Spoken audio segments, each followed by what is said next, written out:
So without further ado, I am going to call this meeting to order. We are missing 1, 2, 3, 4, 5, 6, 7. We're missing Councillor McGinn. Councillor Downer will be unable to make it this evening. He had a death in the family, so it's unfortunate that he won't be able to be here. He sends his regrets. So before we start, I'd like to read the land acknowledgement. The town of Midland, I guess I should call this meeting to order. It's the regular meeting of council, Wednesday, February 3rd, 2021 at 7:05 p.m. It's being held virtually. You can view it on Midland's YouTube channel. I also believe that you can view it on Rogers Cable TV, channel 53, and also they, I think, are streaming it as well. The town of Midland recognizes that it is located on land which is the traditional and treaty territory of the Anishinaabe people, now known as the Chippewa Tribe Council, comprised of Mosley First Nation, Rama First Nation, and the Georgina Island First Nation.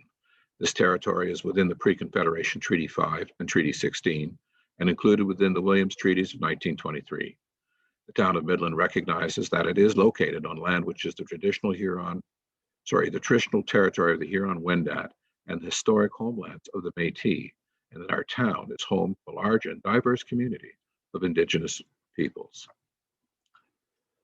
With that, I'd ask you whether there are any, I'll ask you to join me in a moment of silent reflection.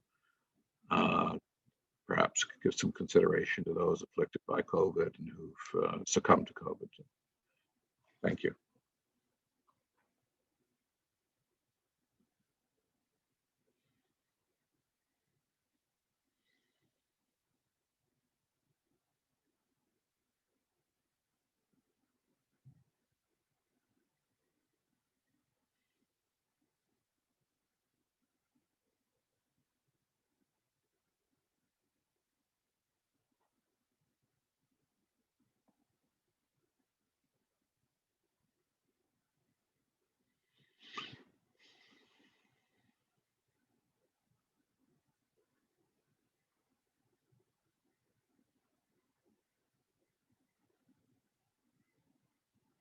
Thank you for that, Council.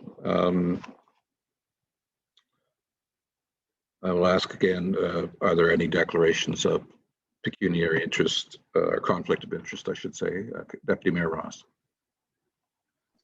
Thank you, Worship. I have a conflict with regards to report 10.4.1, the Island Princess Boat Tours, as I have a relationship, professional relationship with a direct competitor to the Island Princess. So I will file the proper paperwork and forward it to our deputy clerk. Thank you, Deputy Mayor. Any further declarations? Seeing none. For the audience's understanding, Council started a closed session at 5:30 this afternoon, and the reason we were delayed a bit in starting this session was that it had to refresh the virtual meeting link. I'm going to read some motions that arise from that meeting. The first being moved by Councillor Prost. I don't see Councillor Prost. Oh, there she is. Councillor Prost, seconded by Councillor Gordon, that further to the verbal report of the Deputy Clerk and confidential criteria-based matrix provided at the closed meeting session of Council held February 3rd, 2021, regarding committee appointments. Council confirms the following: that Roderick G. Ferguson and Catherine Patrick be appointed to the Midland Heritage Committee, that all appointments shall be for a term consistent with the term of Council, and that the administration continue to recruit for vacant board and committee appointments. Council, you've heard the motion. Comments or questions regarding that motion? Seeing none, all in favor. Thank you, and that carries. The next motion, moved by Councillor Gordon, seconded by Deputy Mayor Ross, that further to staff report CSR-2020-4, Award of Merit, dated February 3rd, 2021, and related discussions held during the closed meeting of Council on February 3rd, 2021, regarding the award of merit 2020 recipients, Council herein confirms that its direction to staff on how to proceed. Comments or questions on this matter? Seeing none, all in favor? Thank you, that carries.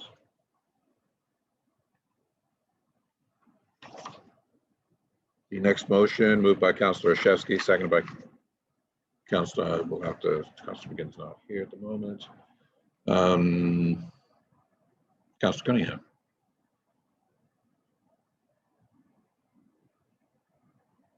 That Council receive as information the verbal report provided by the Chief Administrative Officer at the closed meeting session of Council held on February 3rd, 2021 regarding an innovative housing initiative. Council, you've heard the motion, comment or question on that? Seeing none, all in favor? Thank you, that carries as well. Next motion is moved by Deputy Mayor Ross, seconded by Councillor Main. The Council receive as information the verbal report provided at the closed meeting session of Council held February 3rd, 2021 by the Executive Director of Community Development Services regarding the status of LPAT official plan appeals. Again, any questions or comments with respect to the motion? Seeing none, all in favor? Thank you, that also carries. Finally, with the matters arising from closed, we have a motion moved by Councillor Cunningham, seconded by Councillor Olszewski. The Council acknowledges and accepts the information provided by the Town Solicitor at the closed meeting session of Council held February 3rd, 2021 regarding ongoing legal claims and litigation. Again, I'll ask, are there any comments or questions with respect to this motion? And seeing none, all in favor, please. Thank you. Councillor Gordon, are you in favor? Oh, sorry, I thought I should abstain because I had a conflict declared for part of that update. I didn't know it was appropriate for me to. I have no issue at all with it. I just thought I would abstain. Thank you. Point taken. And that carries as well. We move on, and a motion moved by Councillor Main and seconded by Councillor Prost that the contents of the regular Council with closed session agenda for February 3, 2021 be approved. Welcome, Councillor McGinn. Comments or questions? Seeing none, all in favor? Thank you. For those in the audience, I don't ask who's against, because everybody seems, so far it's been unanimous for the motions, in case you were wondering. We have moved by Councillor McGinn, second by Councillor Gordon, that the items and related recommendations contained within February 3rd, 2021 consent agenda as consent items having been considered by Council be adopted with the exception of item 10.4.1 CSR 2020-2 Island Princess Georgian Shores Boat Tours Inc., which will be considered under section 15 reports and other items withdrawn from consent agenda for Council's consideration. Are there any, before we pass this, are there any comments on any matters with respect to the consent agenda? Seeing none, all in favor? Thank you. That again carries. I now have a motion moved by Councillor Olszewski, seconded by Councillor Cunningham, that Council resolve into the Committee of the Whole. Deputy Mayor, the meeting is yours. Oh, sorry, beg your pardon, all in favor. Guess we should do that. Thank you. Thank you very much, Your Worship. So I will, we have no presentations, no deputations. We have no public meetings, but we did have one item that was withdrawn from the consent agenda. And I'll turn it over to you to get approval for it, as I have a conflict, if that's all right. I will not be voting on this item. That's the the Island Princess motion. Right. Let me just find it here. Apologize.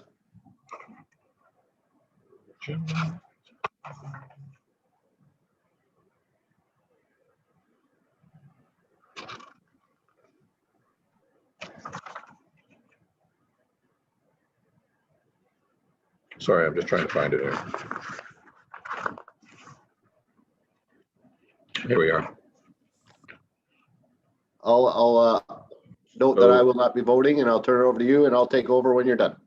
Thank you, Deputy Mayor. So, Council, you've seen the report COW-2021-4. Are there any comments or questions with respect to the matter pertaining to the Island Princess? I understand it was withdrawn principally because of the Deputy Mayor's conflict, but he wanted to vote it on the other matters. Councillor Gordon. Thanks. I don't have any concerns with this. I'm very supportive of the applicants when they came before us. There was a general concern that the town should not be, in the hole for extending this, and that we treat, competing businesses that operate out of the same space with, with equality, so nobody feels like they're getting more out of the deal. And I think that the staff have done a great job negotiating to find a nice compromise that helps a new business start in our community that isn't in direct competition with the other existing boating business. I mean, they're both on Georgian Bay, but they have different business models. And I wish them all the luck in the world. And I'm assuming that this recommendation is fully endorsed by that new business, and that they've got the funds earmarked to help pay so that the remediations and things are done so they can join the town dock. And I'm really excited for this pandemic to end, and so I can go for a float and enjoy some of their fine fare on that lovely cruise ship. Thank you, Councillor. Councillor Main. That was a good plug. I like that. Hype them up. Yeah, I think we're all excited for that, and I'm very thankful to the harbor master for logistically trying to figure out a home for them. It was just a general question is on kind of where we're going with the town dock and the harbor. Our downtown master plan really kind of points to the town dock as a really great potential for revitalization, maybe move some of the parking around, maybe scale that back a little bit. So the only comment I was going to make is in the diagram, it mentions a little road with a gate. And I know we're going to try to minimize costs to minimize the cost that we're going to then incur on the new cruise provider. It was just a thought that maybe we just be a little bit temporary. We put in little temporary pathways or whatever, just in case that a few years from now, in case we're doing any dock revisioning or town dock revitalization, that we're not really kind of sinking anything too much into it for this year. So that was just a suggestion: is kind of go slow, put some stuff in temporarily, minimize the costs, and then leave room, future proof room to be able to rejig around that portion. I think the portion where the Island Princess is proposed to go is a very lovely little portion of the park, and it's highly unutilized. So it's great to have another anchor there. But again, all of our parks need a little TLC. So it's just a general comment on that, Nathan. Thank you. Thank you, Councillor. Mr. Campbell, did you wish to comment? Your worship, through Councillor May. Yeah, the purpose of the road is to get fuel to that boat and sewage off the boat, and all their food supplies to it. So it can't be too temporary of a road to handle the weight of those sorts of vehicles. Very fair point. Thank you so much. Thank you, Mr. Campbell. So any other commentary or questions from council with respect to this matter? Seeing none, I'll read the motion in then. It's COW-2021-4, the staff report CSR 2021-2, Island Princess Georgian Boat Tours Inc., dated February 3, 2021, be received, and 1, that council authorize and direct the CAO to execute all documents in a form acceptable to the town solicitor and to do all reasonable things necessary to permit and facilitate the Island Princess sailing from the Midland Town Dock and leasing docking space annually at the town dock beginning in the spring of 2021. And 2, that council authorize and direct CAO to determine appropriate fees and to recoup all costs associated with the servicing and access requirements identified in this report in a fair and commercially reasonable manner.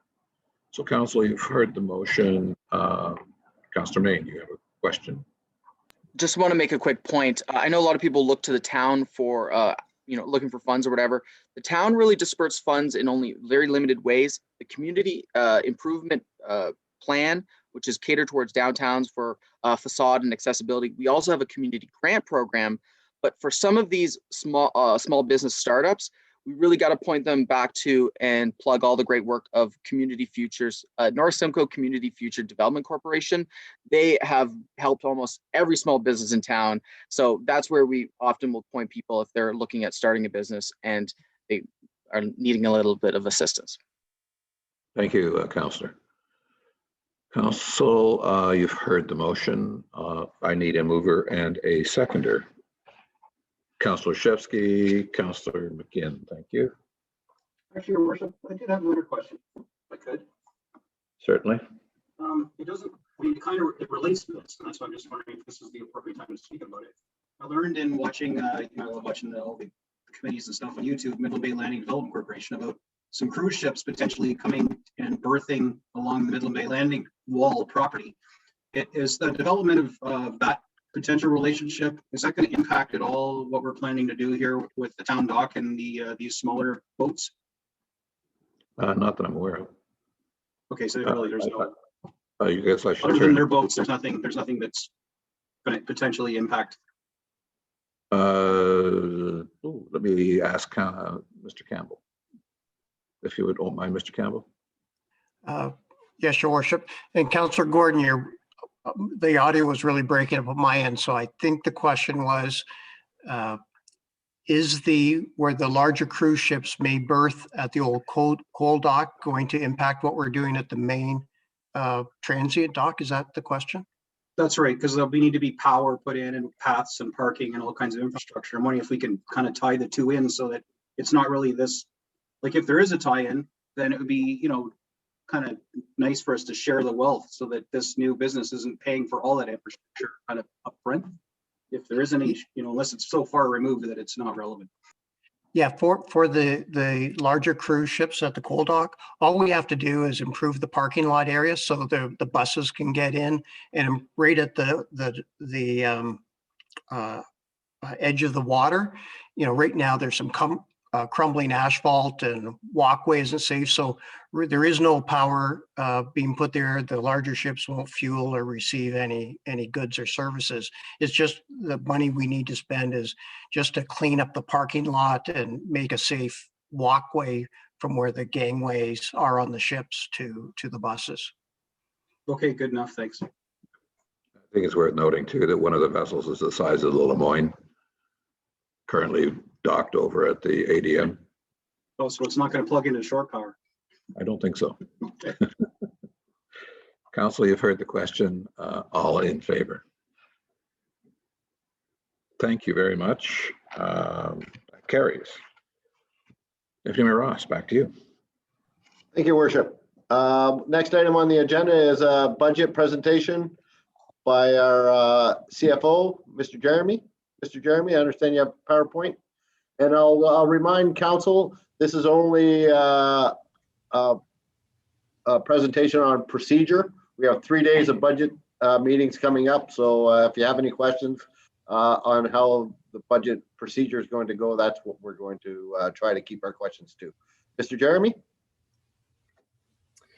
All right, good evening, members of council. I'm just going to be sharing my screen here in a moment.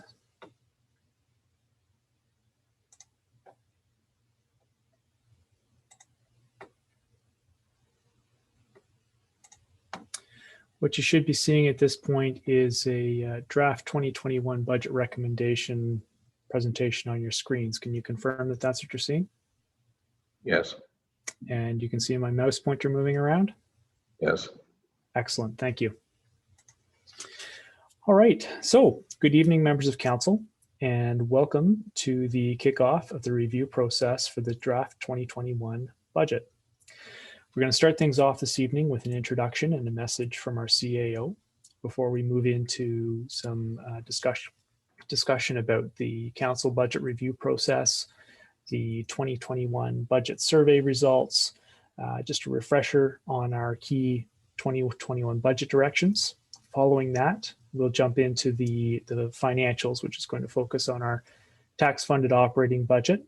I will then turn it over to Mr. Andy Campbell for some information on our user rate funded operating budgets, being water and wastewater. Then come back to me for some additional information on the capital plan, a financial overview, and then we'll conclude with next steps.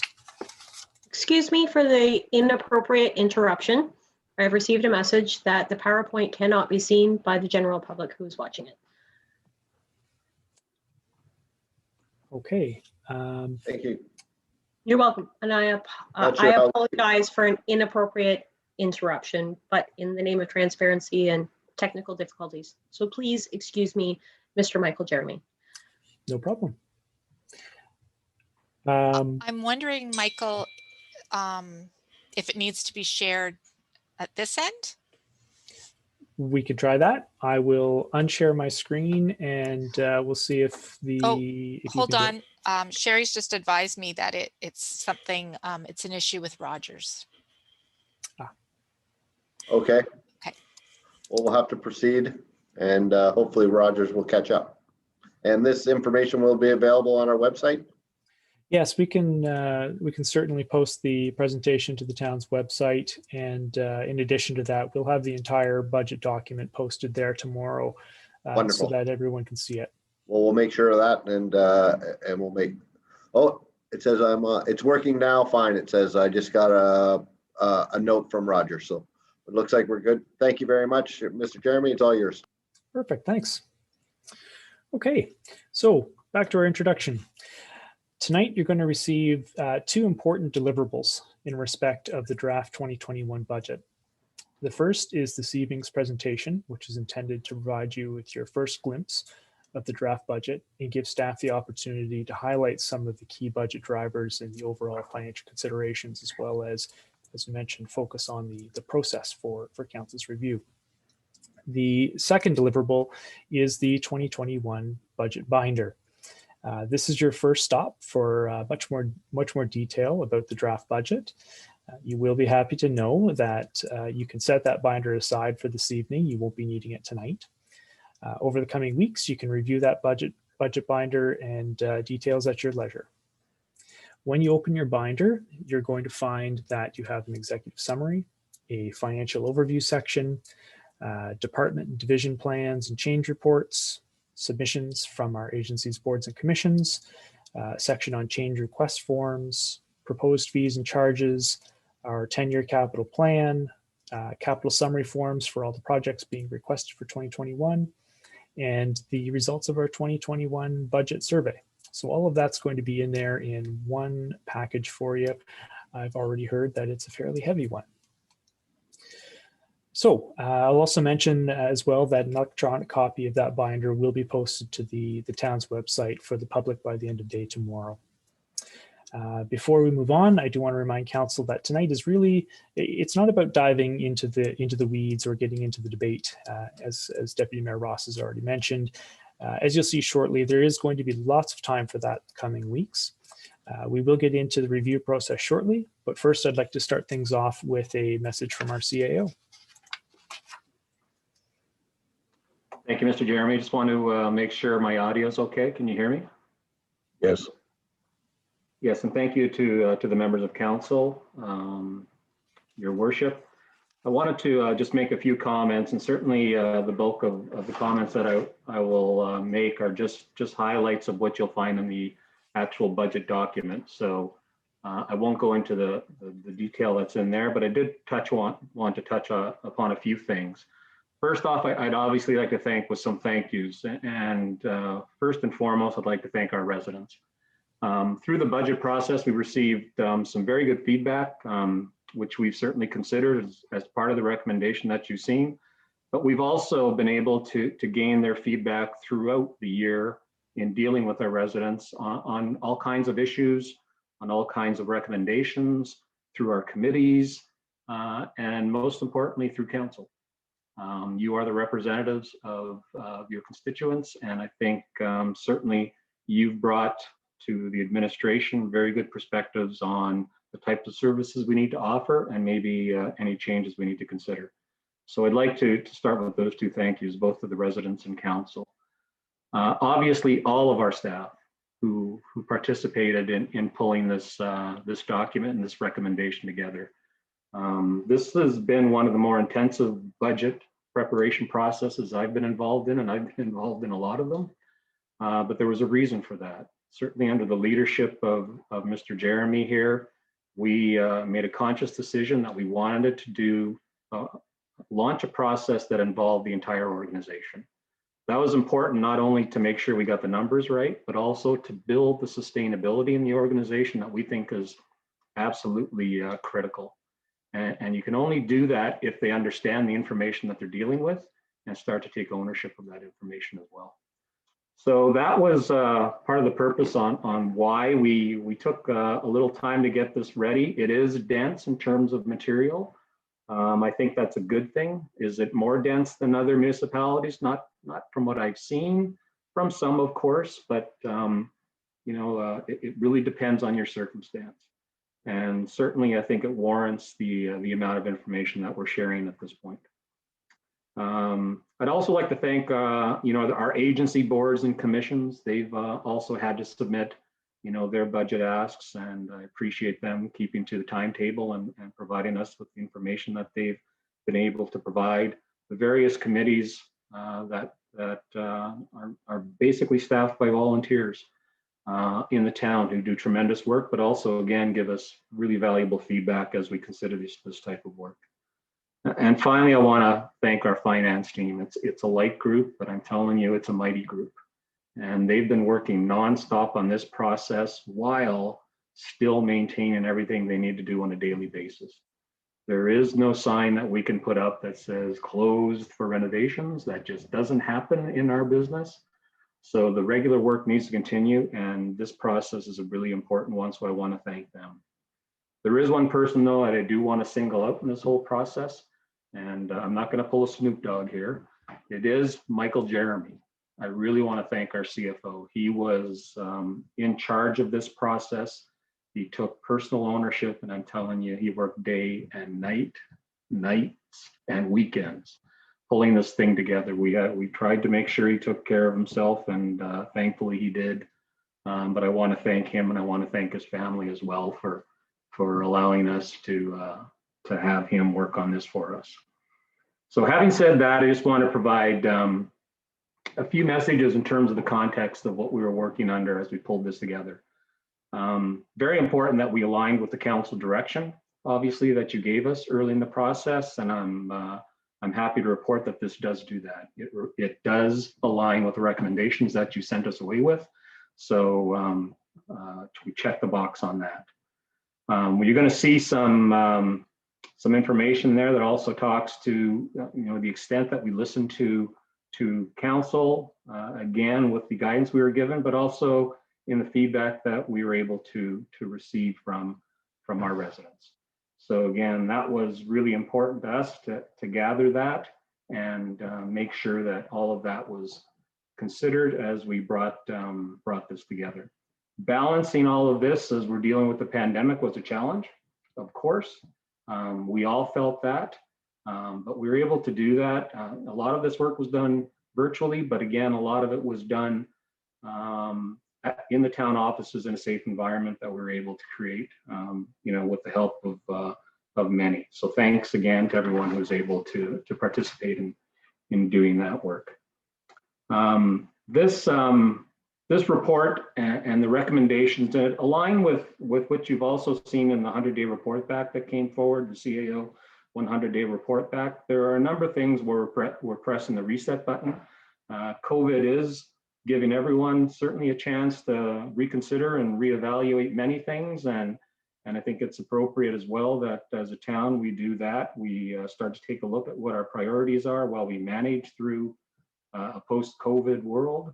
And so you're going to see some of that reflected in some of the recommendations that we're putting forward and how we're managing some of the decisions we do on, for example, some of our capital assets. We've never stopped delivering services, of course, as you know, and focusing on the goals of what we're trying to do.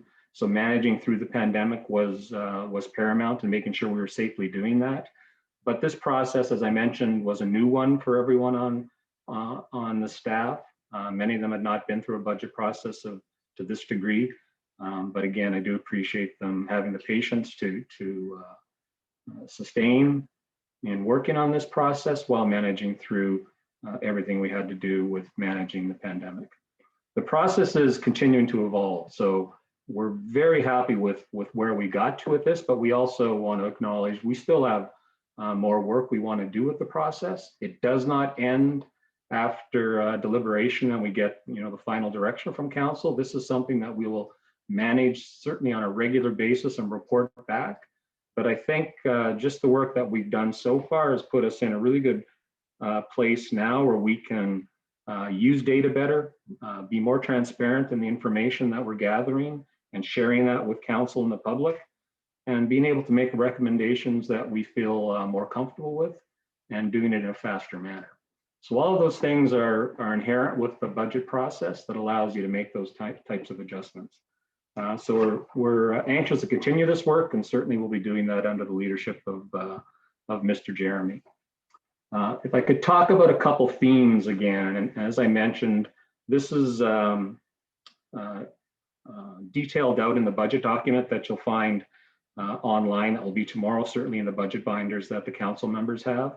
But certainly some of the things that we wanted to acknowledge began because as part of the feedback that we received from residents and try and understand our situation at the town, we want to acknowledge first and foremost that Midland there's a number of pressures in Midland. I think we all understand those.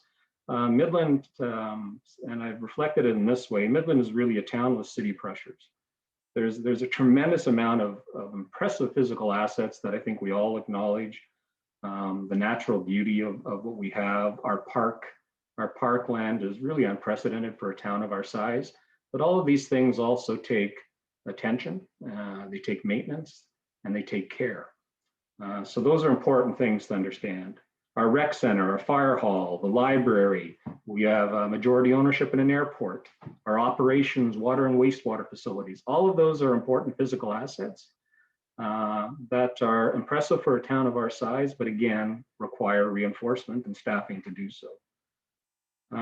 We also provide transit services, including an accessible transit service that I think is really unparalleled for a community of our size. Certainly unique for North Simcoe. And we all know that we're a commercial and social service hub for the area. And this attracts issues related to social housing, affordable housing, that are really consistent with larger municipalities that do get funding directly for those types of things. These are important strategic things we know that council wants us to work on, and we've been doing our best to try and manage that, but they are important pressures to understand for a city of our type. Second thing I wanted to acknowledge, and you'll be seeing a report come back to council probably in the March, April timeframe, is on the government funding. We want to make sure that we're again transparent on the level of funding that we receive in Midland, because it's a very important part for any municipality. So in terms of the government funding, to be clear, we really want to express appreciation for the government for the level of funding they provided, not only to Midland, but to every municipality. The Safe Restart emergency funding was absolutely critical to every municipality in this province to allow us to recover from COVID. Important that we all come out of the gate hitting the ground running when we're able to, when COVID does move on, hopefully. So that type of funding was really important. The other level of funding, though, that I do want to draw some attention to is the Ontario Municipal Partnership Fund, OMPF. This is a really, really important part of funding for small municipalities like ourselves, certainly for municipalities in northern and rural areas. Again, we're grateful for the province for what they've been able to provide us. Every municipality needs every dollar that's provided in this fund. But for context, it's really important that you understand how Midland fits into that in terms of the funding that it receives. If you look at municipalities like Midland and the amount of funding that we've been able to receive, this year we'll receive, I think, about $581,000. That's up from last year when we received $535,000. There are five considerations that are part of the calculation when you look at the amount of funding you receive as a as a municipality, all of our funding comes in under the assessment equalization grant. So when your assessment or your average assessment is lower than the provincial average, they try to keep you whole, and they give you a grant that covers that differential. So for Midland, that amounts to $581,000. So again, we're grateful for that, but in terms of context, and again, because I've said this is publicly shared information. One of the communities that we're often compared to is Blue Mountain, because the number of households in Blue Mountain match quite closely to ours. Their assessment value, though, is much higher, so they actually don't participate in an assessment grant. They are, however, ruled as a rural community, and because of that, the factor calculation given to them with that designation, the town of Blue Mountain receives $1.289 million. And that's been happening at least for the last 10 years. So there's a differential there when you look at municipalities, and it's different depending on how you're on how funding is calculated. Now that's a significant difference on the tax levy if you consider that differential. So when people ask me why is Midland different than another municipality, it is really hard to compare the circumstances. Certainly you have to understand the level of services that we need to provide as a community, but we also have to understand the level of funding that is available to us. So that is certainly something that we'll be reporting back on. It is something, and again, I'm thankful that we have an MPP that is very open to listening to anything that we have to offer, and we'll be sure to make sure we work with our MPP and the Ministry of Finance to understand if there's any opportunity for Midland to participate in more funding. But it's not a question of having a bigger slice of the pie. We certainly like to see a bigger pie, because I don't want to certainly take anything away from other municipalities, because I know how much every municipality needs support. So that is one thing I certainly wanted to touch upon. I think it was an important consideration that's often forgotten when people look at Midland circumstances. The other area that we took a hard look at was the fact that I think we all acknowledge that Midland must grow. Certainly, if you look at the resident feedback and when we talk to our peers and receive feedback from council, one of the ways that Midland, and I think certainly continue to thrive as a community, is we must grow, but we want to grow in the right manner. We want to become the community that I think council is providing us great direction on. The kind of community that the people who have grown up here want to stay, and their kids can stay, where they can find work, have families, and enjoy the lifestyle that I think many of us are accustomed to. So that's a really important aspect to helping Midland become sustainable.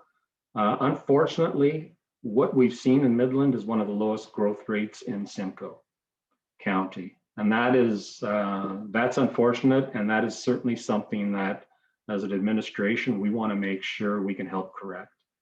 And we certainly feel strongly that in order to do that, and we think we almost have to double our pace of growth to really make an impact for our taxpayers and for our community.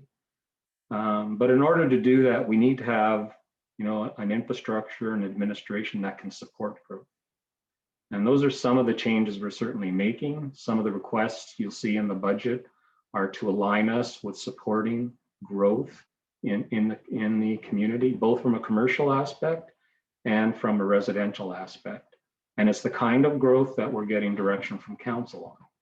It's not just growth for the sake of growth. It's the kind of growth that we feel our residents want. So again, that's an important aspect that we certainly paid attention to, and is part of what we've recommended in our recommendations. Being responsible in our recommendations, we certainly feel that the recommendations we've made, I've mentioned they were within the guidelines that you gave us, and we certainly took that to heart, but we also think they're very responsible recommendations.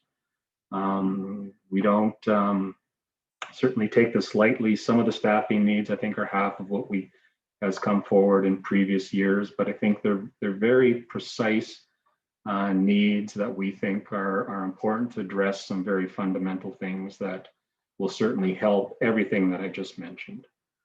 The other thing you'll see in the budget is we've tried hard, and we're going to continue to do this throughout the year, is to align fees more directly for those services that people use. So try and take it out of the tax base and align the fees so that those who are using services pay for those services. And the other one, obviously, is that growth pays for growth. So again, as you go through the budget details, you'll find some of those themes again will be playing out. Another area, and a couple more areas I'll just comment on before I turn it back to Mr. Jeremy, is certainly committing to data and transparency. That's been very important. Again, that's why we took some time to literally reach out to everyone in the organization and make sure they understood where we were going with the budget and receive their feedback, but also find out where we've got holes in terms of data collection to make sure that we start to do that.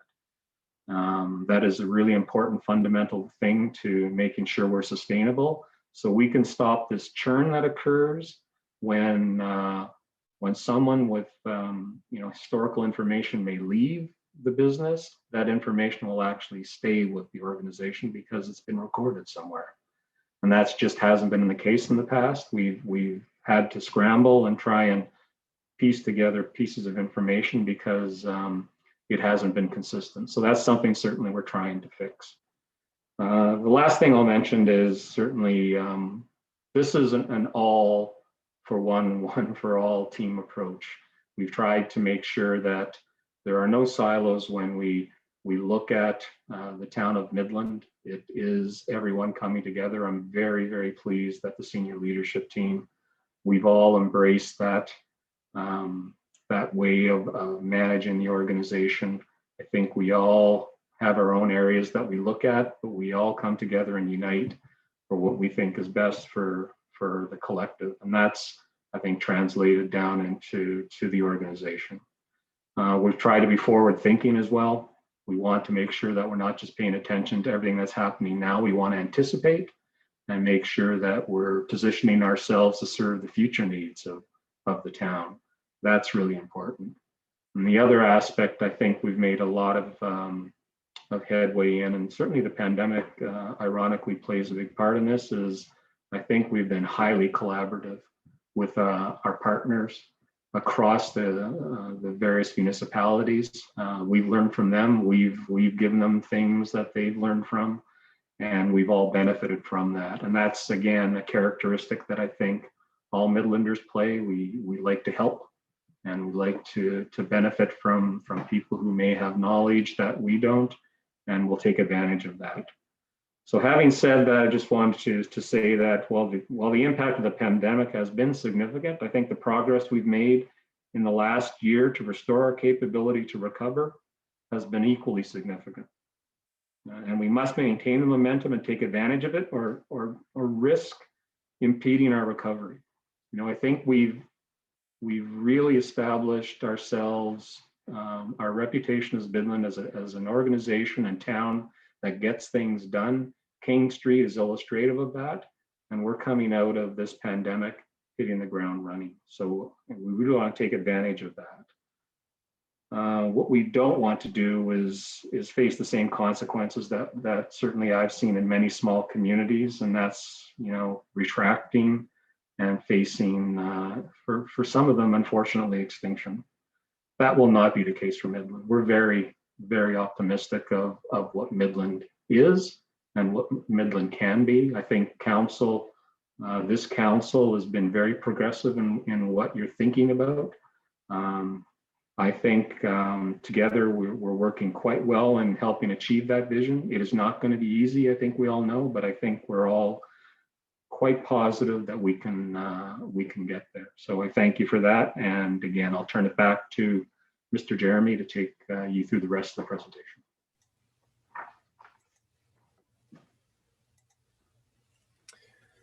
All right, thank you, David.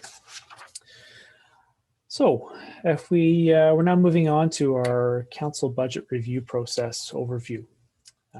At this stage, I think you probably got the sense that we're doing the budget a little differently this year with respect to the council review period. That review period is going to span almost the entire month of February. The process is designed to provide council with more time to review the budget, ask questions, and hear responses before the debate even begins. We think that this will improve the transparency and facilitate better informed debate. Council review period starts tonight with this presentation and council receiving your budget binders. On February 11th, council will hear budget requests from the agencies, boards, and commissions that receive significant funding from the town. On February 17th, we're going to be opening the floor for a public meeting where members of the public can come and express their thoughts about the budget. Then on February 22nd, we have 3 days scheduled currently with the objective of, for budget deliberations, with the objective of reaching budget approval by February 24th. In the event that we aren't able to reach budget approval by the 24th, we have held back March 3rd as a backup date if necessary. Starting February 4th, we're going to have a budget Q&A period that will run from the 4th of February all the way through to the 9th. That's an opportunity for council and the public to submit their questions to budget@midland.ca, and staff will provide responses. We will get into more details on exactly what that Q&A period entails at the end of the presentation when we get to the next steps piece. So as I mentioned, council and staff value the feedback from the public, and residents know that they can always approach their councillors directly. But in this budget cycle, we've also offered 3 methods for residents to express their thoughts on the budget. The first and the focus of this slide is the 2021 budget survey, and we'll get into that in a little bit in just a moment. The second item is the public meeting scheduled for February 17th. And then, of course, we have that budget Q&A period running from February 4th to 19th that I had just discussed. So turning back to the 2021 budget survey, results are in on that survey. It was open for 3 months, more than 3 months, and it concluded in January. The survey consisted of 16 questions, as well as the opportunity for individuals to provide comments. I provided an example of one of the questions that was up on the screen here, and that was to ask, how much more would you be willing to pay to increase service levels? And we can see the results here. 35% of respondents said they would 1% increase, 14% said they'd accept a 2% increase, 12% a 3% increase, 9% said a 4% increase, and 30% of the respondents were undecided. The survey attracted 57 responses in total, and the full results of the survey are in your budget binders for you to review.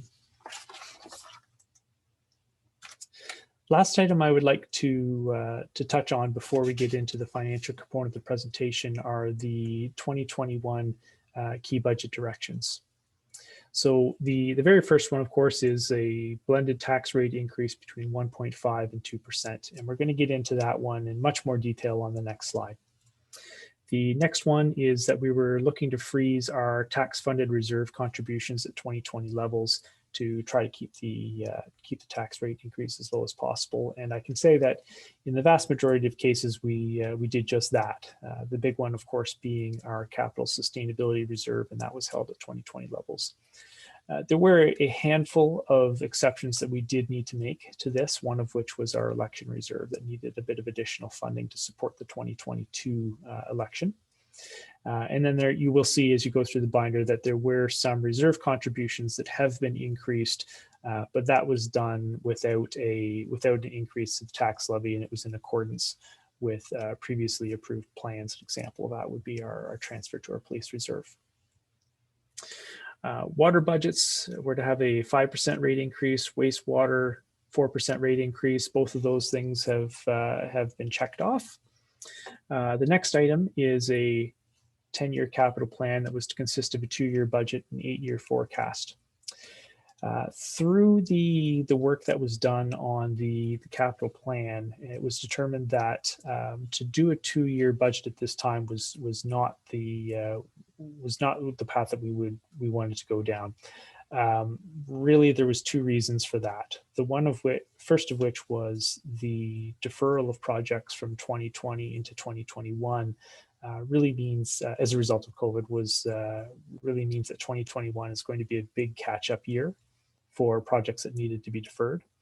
And the second reason is that new information that's come out of the town's recent master plan updates has highlighted some affordability concerns in the longer term and reinforced that additional project prioritization work and long-range financial planning work does need to be done in 2021. And we're going to touch on that in more detail a little later in the presentation.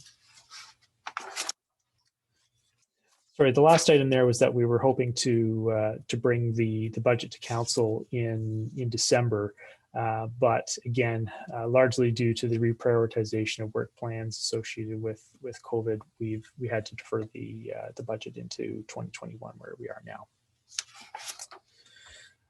Okay, so here we are. We're going to jump into some of the financial components of the presentation, and we're going to start with the tax-funded operating budget. Council direction outlined a maximum 2021 blended tax rate increase between 1.5% and 2%.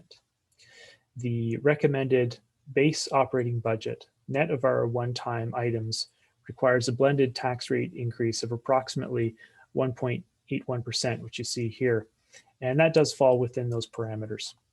However, after we account for recommended service changes, council additions, and the requests from our agencies, boards, and commissions, an additional $1 million in tax levy is needed and will require a blended tax rate increase of 3.27%, which results in a $47 increase per $100,000 of residential assessment. Of course, these are estimated. Staff have presented these figures using commonly referred to as a building block approach to highlight some of the high level drivers. And you can see that these are our building blocks right here. I'm going to take you through, take a few minutes to walk you through the major drivers for each one of these building blocks. And again, for much greater detail on a lot of these, you can turn to your budget binder and work through that at your own pace. So the first one of the building blocks is our base operating budget, and it is by far the largest. This reflects the tax-funded cost increase of providing current services at current service levels. This is going to include unavoidable cost increases, current period impact of decisions that were made in prior years, adjusting budgets to historical norms, market adjustments for various non-tax revenue streams, reserve management, and that's just to name a few of the things that are going to be all wrapped up in that number. The prospect of another COVID year does remain a significant uncertainty that we're looking at. However, generally speaking, the staff have built the 2021 budget based on typical operations, and that's to avoid introducing volatility into the budget process that will come back at us in next year. So some of the unavoidable cost increases for 2021 include increases in insurance premiums, about $150,000 attributable tax. As well, we have collective agreements and statutory employer premiums for things like CPP, EI, etc., that amount to about $178,000. Examples of increases resulting from decisions made in prior years include the addition of debt servicing costs for King Street, which account to $244,000 for the tax levy. We have reduced draws from our MPUC dividend reserve and police transition reserve at $100,000 apiece. And we have the annualized cost of restructuring, which is amounting to about $118,000. Those increases are mitigated to some extent by our realized assessment growth, which amounts to $236,000. The key takeaway from all of those numbers is that just addressing the unavoidable cost increases and the current budget impact of prior decisions would require a blended tax rate increase of in the neighborhood of 2%, which, as you can imagine, it's already close to exceeding our original target. Still in the base operating budget line, as with any service-based organization, the labor costs represent a significant component of our overall budget. Staff conducted a review of labor costs over recent years, which identified gaps in the budget for services such as fire, operations, and transit. Those gaps amounted to a total of approximately $550,000, and that's been corrected for 2021.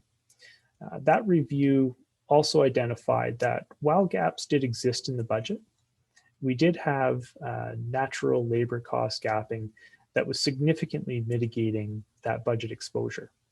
So based on that observation, we've included a $400,000 provision for labor cost savings via gapping in the 2021 budget. Our draft budget also includes a net increase of approximately $280,000 for technology costs, such as the consolidation and additional software licenses for products such as Microsoft Office 365, Azure, ADP, PerfectMind, and so on.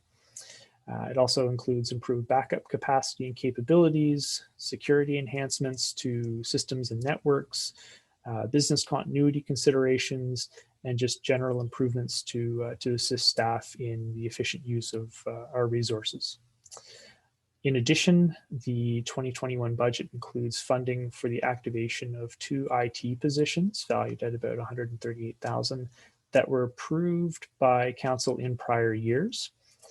It has been identified that the activation of these 2 positions is critical for 2021 just to meet that dynamic and ever increasing pressure on our town's technological environment, as well as to fulfill council's mandates with respect to upgrading our customer service delivery. Switching over to some more traditional operational needs, we have that maintaining the town's extensive network of roadways, sidewalks, trails, parks, and sports fields is expected to cost about an additional $360,000 for 2021. The majority of that increase is required to bring the 2021 budget in line with historical norms for cost areas such as vehicle maintenance, fuel, licensing, waste disposal, that sort of thing. The balance of the increase is to ensure that we're meeting environmental compliance for storm sewer maintenance. We're evaluating our pavement conditions to deal with costs for winter salt and external contracted services. Those external services include things like minimum maintenance, compliance software, tree removal, sports field repairs, sidewalk repairs, so on. So I've spent a fair bit of time there talking about budget drivers that are putting pressure on our tax levy. But there are some drivers that are working in the opposite direction and taking some pressure off of the tax levy, and I'll mention a few of those now. The first is draws from our DC reserve funds to support debt servicing costs for our operations center, the NSSRC, our library expansion, and King Street. Those all taken together have increased the draws from DC reserves by nearly $700,000 for 2021. And what that does is it brings those funding plans for that debt servicing into alignment with our 2019 development charges background study. Also, the budget reflects the first steps towards updating the town's user fees and charges to shift a greater portion of the financial burden of providing services to the person directly benefiting from those services. More work is scheduled for 2021, but the base budget does include user fee market adjustments for several of the town's services. I'll highlight that by far the most significant adjustment is a $500,000 increase in estimated parking revenue, and that's made possible by council's approval of the new parking payment solution. The final and special note that I'm going to make on these user fee adjustments and marking things to market rates is that in a lot of cases those are going to be baked into our base budget. So if council decides not to accept those market adjustments, then we will need to readjust to our revenue expectations, which could in turn put more pressure on the tax levy. So that was a lot of information about the base operating budget, and I realize that, but the reality is this is by far the biggest component of our budget. The next building block is our one-time items. One-time items have the effect of reducing our tax levy by about 129,000. And that includes the draws from our COVID-19 Safe Restart Reserve of about 165,000. And netted off against that are some one-time costs for professional services and systems trainings for some known items that are to occur only once in 2021.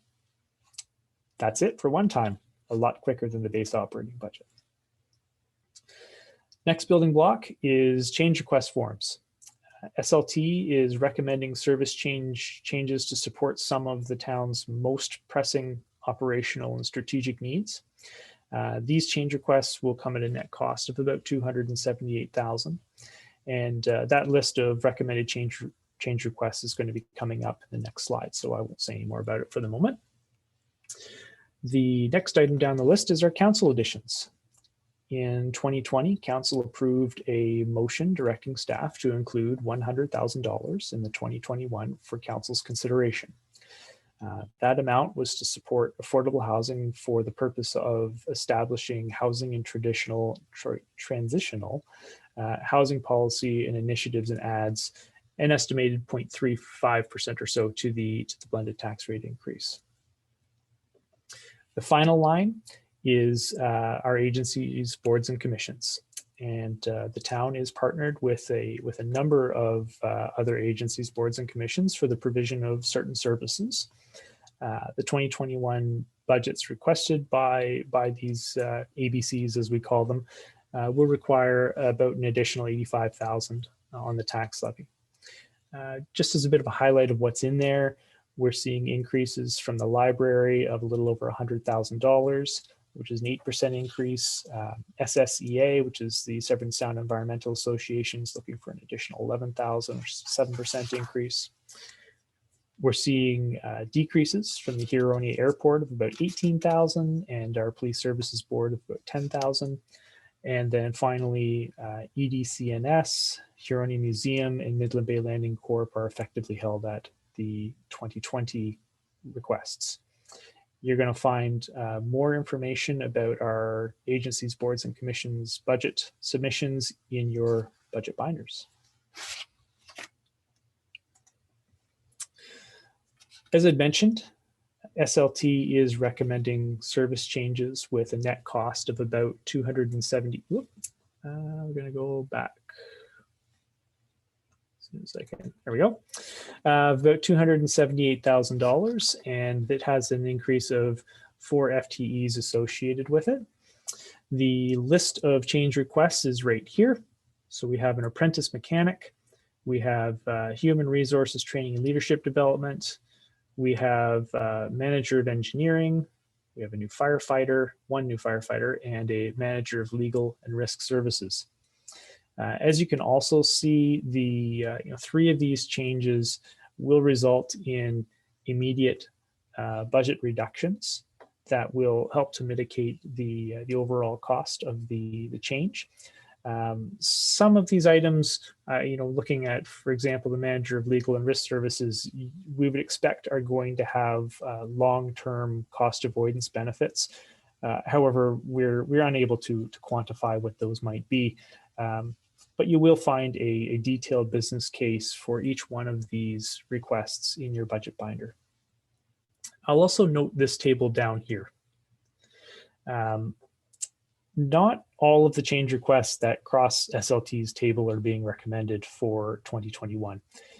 Through the budget process, the senior leadership team weighed operational needs and affordability. And this second table presents some of the change requests that were placed on hold by SLT. The change requests in this list do reflect legitimate needs, and I would expect that we're going to see these coming back in future budget years.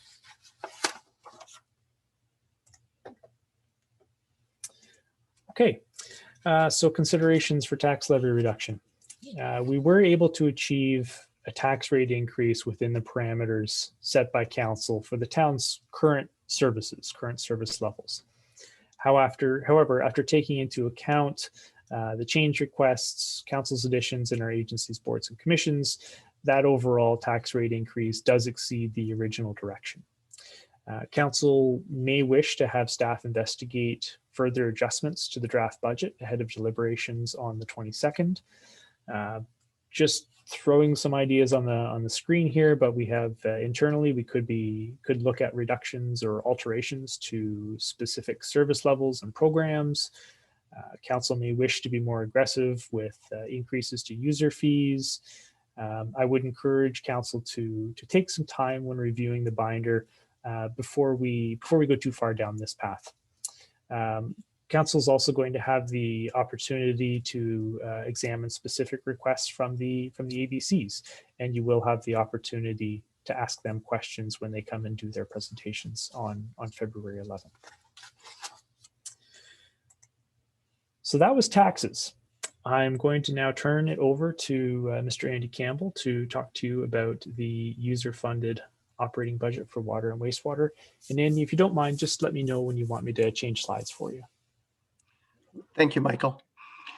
When we look at the water and wastewater, it is totally funded separately from the tax base.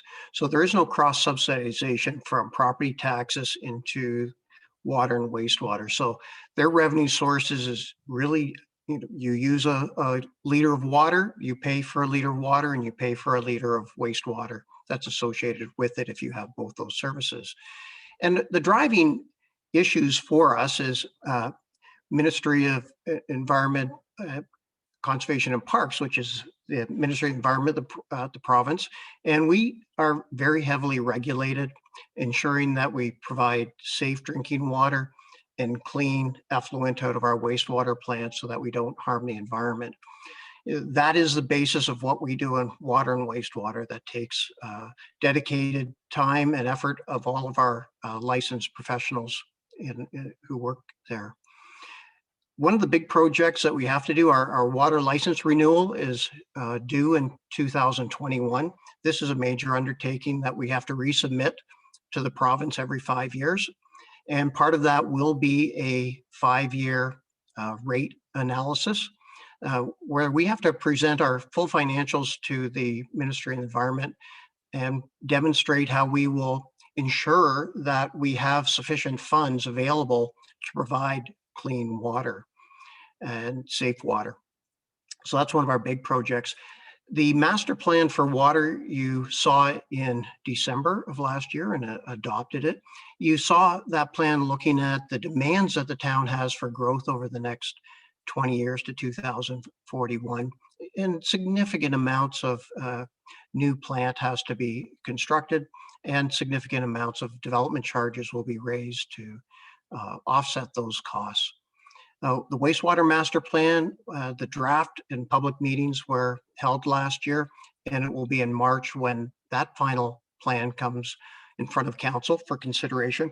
And again, that plant needs upgrades, as do some of our other services, and we'll have further discussion. In both cases, water and wastewater run off those assets, and they wear down every day, and we need to rebuild them. And that is where the cost increases for the 4 and 5% that you've seen last year, the year before, and again this year. Our operating costs are not increasing by 4 and 5%. It's how do we build those reserves for asset maintenance and replacement. And one of the key drivers that Mr. Jeremy mentioned around why we didn't put a 2-year capital plan together is really looking at the results of the 2 master plans here, and looking at what is the cash flow side of development charges and the debt that we'll need to take on to build these. Because the challenge in water and wastewater, you need to build for the growth prior to that very first house being built. You can't say, well, we'll wait till the 1,000 houses are built and then we'll build the capacity for those 1,000 households. We need to build that up front and have to find a way to finance that. And in the past, we've talked about upwards of $20 million of debt that we'd be needing to take on. Michael, next slide.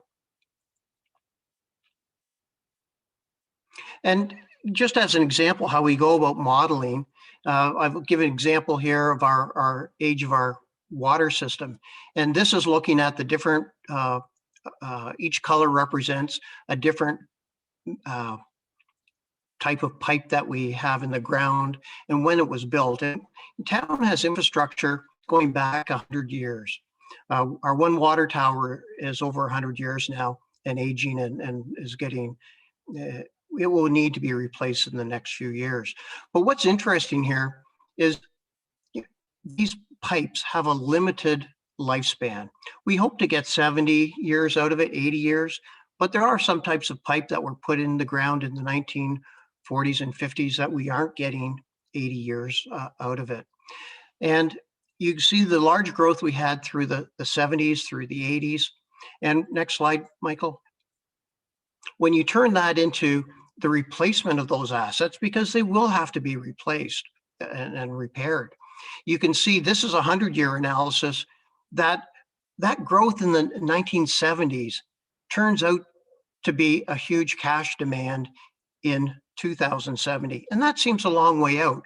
But when we're looking at our financial planning, we do need to consider that is that future user in 2050 going to be paying for what was the lifespan that was consumed by the residents of Midland today? Or will they be paying for the use of the pipes when they're using those pipes? And that's one of our considerations. So we have, this graph here for water is showing, our hydrants, our pipes in the ground, our structures, which is our pumping station, our storage. There's a lot of assets, and there is assets that are wearing out every day. And this just represents the assets that are in the ground today, not the millions and millions of dollars that are contemplated in growth in the future. So this graph only expands when you look at adding in the master plan. Next slide.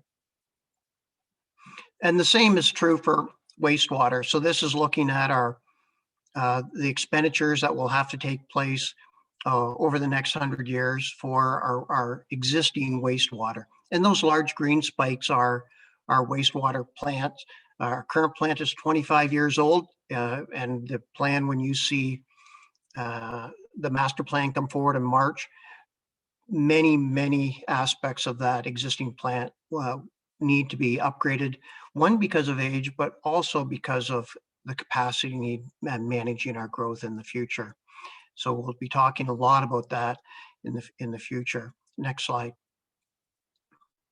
So when you look at what is the financial plan, and this is the modeling as a result of what I've just talked about for water as an example. And there's a lot of information on this slide. You can see the different colors represented in the legend. That's looking at this is taking capital cost, debt, it's taking into our revenues, it's taking into account all of our expenditures to run the water business. But what's really important on this graph is the black line. And you can think of the black line, it's called the cash position, which is how much money is left in the bank when we pay all our bills and receive all our revenues and development charges, and take into account our debt financing. And that black line basically is showing at the rate increases we're looking at, we'll have in the, $2, maybe $3 million left in the bank for the next 10 years. And, we'll have some growth going into 2030 on the reserve, but then we have some large expenditures coming after that then we'll go out of. So although the increase sounds like a lot of money, we're really looking at it from a cash flow perspective. How much do we need to raise to do what we need to do to provide safe drinking water? Next slide. And when we look at the wastewater, but I'll just go back on the water side, the next few years is about $20 million of capital expenditures. About 10 million of debt would have to be taken out and about 10 million of development charges covering off that 20 million. When we look at the wastewater side, our expenditures are a little bit less, but this will be updated once we get the final master plan completed. So again, today we've got over $5 million in this reserve, which is quite healthy, but we're seeing the headworks need to be rebuilt as we get ready for the growth on the plant. Our aeration needs to be updated. And we very quickly in the next few years will not only use the cash that we have in the bank, but we also have about $9 million of development charges that are expected in this analysis. And that goes back to my earlier comment is, we have to build it prior to receiving the construction of all those homes and the people using those homes. So how are we going to go about working with the development community to either front end some agreements or take on some debt payment? And Mr. Jeremy really wants us to spend some time over the next year to really look at these numbers and make sure we have a viable option and a viable cash position. Because this graph right now, that black line is showing, it gets pretty close to zero funds in the bank in the next few years, and then a major problem going out 10 years from now.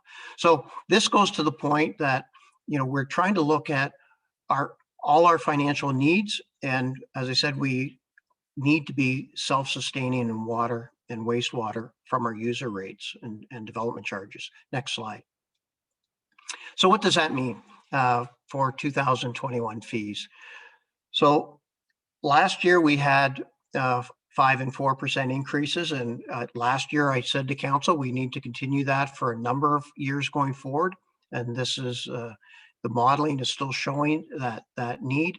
So we have a fixed monthly fee for water and wastewater, and we have variable rates. So if you don't use a lot of water, you don't have as large of a bill. And the bottom line is, about a 39-cent a week increase for water for an average user and 36 cents a week for wastewater.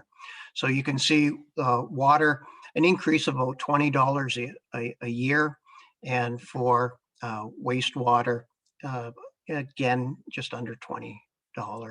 Next slide. And lastly, how does that compare to our neighbors in Simcoe County? You can see Midland in the middle kind of the graph. And those are our 2021 proposed fees on a monthly basis, and you can compare to the others. Just in the legend, you'll see some municipalities there have the 2020 year reference to them. They either haven't passed their new budgets, or when I made this graph up, I could not find their 2021 user fees. So, but what this is showing, even with our 4% and 5% increase compared to most of these municipalities' rates for last year, we are, not the highest, or we're right in the middle of the pack for the cost of water and wastewater services to our community here in Midland. And I'll turn it back to you, Michael. Now, I'm not sure, since we have Mr. Campbell and we're on the water wastewater, if we had a couple questions, if that would be all right, or would you like to wait to the end, Mr. Jeremy? You can do them now if you'd like. Well, it's all fresh in the mind. Sure.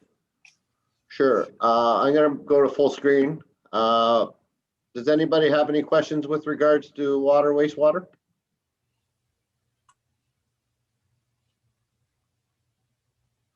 I don't see any. I apologize, I can't go to full screen, so if I'm missing you, please just speak up. I'm not seeing any. I have one question, if I could, and I know are we any concern with regards to people being at home that we're using more water, or is that an issue, or not at all? Mr. Campbell?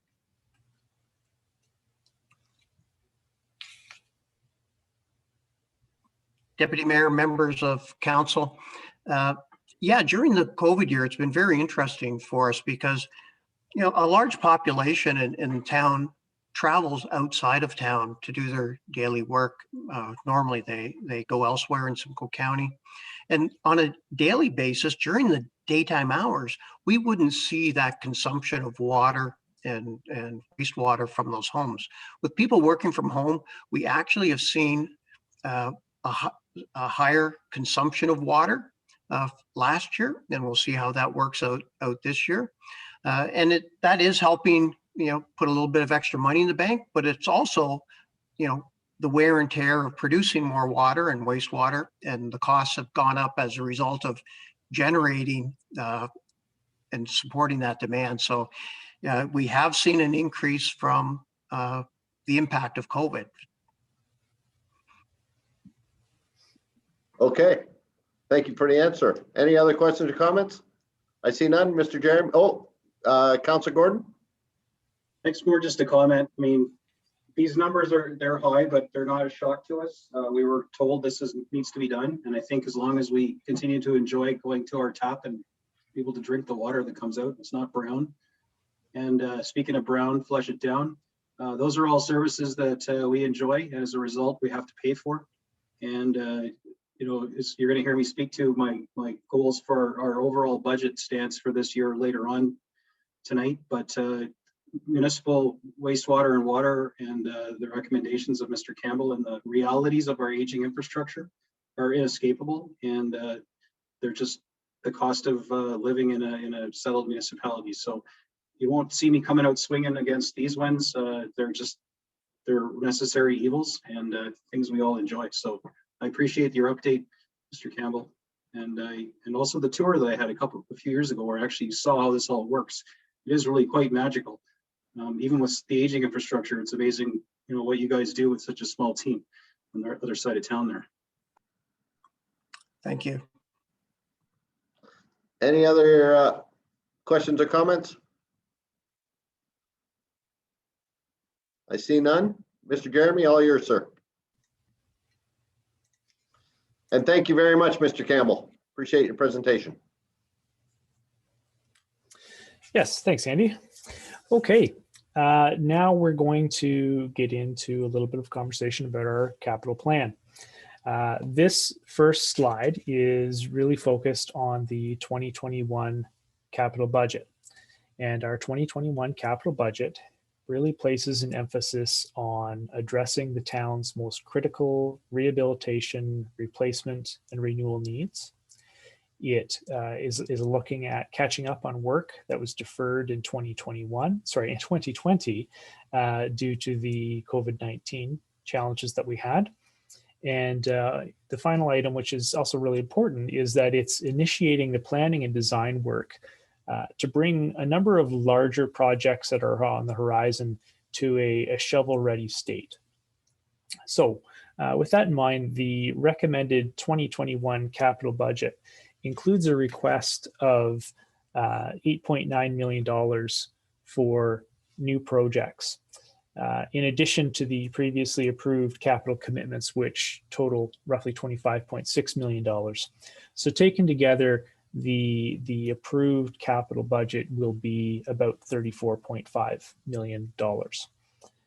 The town's capital budget does contain hundreds of individual projects, but the list off to the right here, it is some of the more significant investments that the town has been making. The first item on the list, of course, the big one is King Street at the moment. Now, that hit substantial completion in the fall last year and looks great. So that's going to be wrapped up in 2021. Early 2021. We've also got Hannah Street reconstruction, King Street to Queen. It's about 1.5 million. We have some wastewater collection system works for about $500,000. Got a 30-foot transit bus, also about $500,000. Parking pay and display machines, which are all part of our change to parking, which are about $450K. We have Midland Bay landing site improvements for around $250. That's a carry forward from last year. And then the final item is playground equipment for around $440,000. So on that last slide, we were looking at this bit right here. which is what we're looking at is the 2021 requested budget.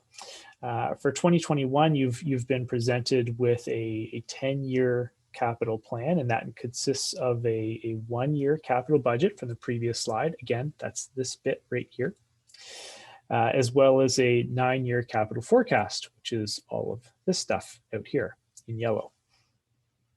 The new information from our updated master plans, combined with knowledge and expertise of staff in many areas, has allowed us to prepare this capital forecast. It has a total value of about $158 million over the next 10 years. The investment is for infrastructure to support growth and address the replacement, renewal, and rehab needs of our existing infrastructure. That same capital planning process also highlighted that the town's infrastructure needs exceed its financial capacity. And that's commonly referred to as an infrastructure gap. I will say a significant infrastructure gap is not an unusual thing. Most municipalities are in that position. However, it does require that we take prudent steps to ensure that our project prioritization is sound and that we conduct full financial planning. And we're going to have more on that on the next slide. So with this in mind, it is important to understand that our capital plan is a living document. We're going to be doing a lot more work on this in 2021 to refine our project prioritization and develop an affordable long-term financial plan for our capital works.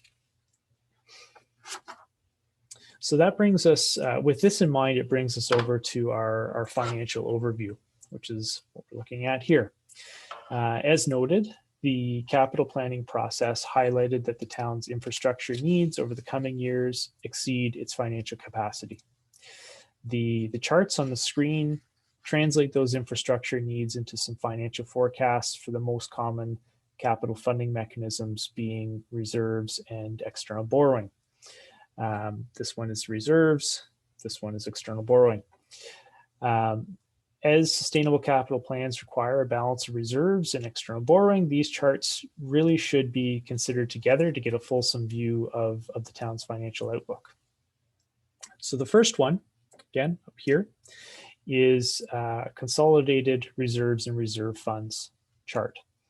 The town currently maintains more than 60 reserves and reserve funds that provide us with flexibility to address operating and capital funding requirements, while also reducing our reliance on external borrowing. They're presented here on a consolidated basis. That allows us to communicate the overall trend, but it doesn't differentiate between permitted uses, which is certainly something that needs to be considered when we start to get into more granular discussions on how we're funding specific projects.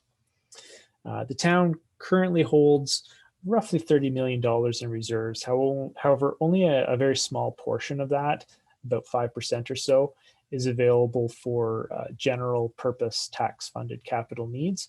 And that's important because that's one of the most commonly used things.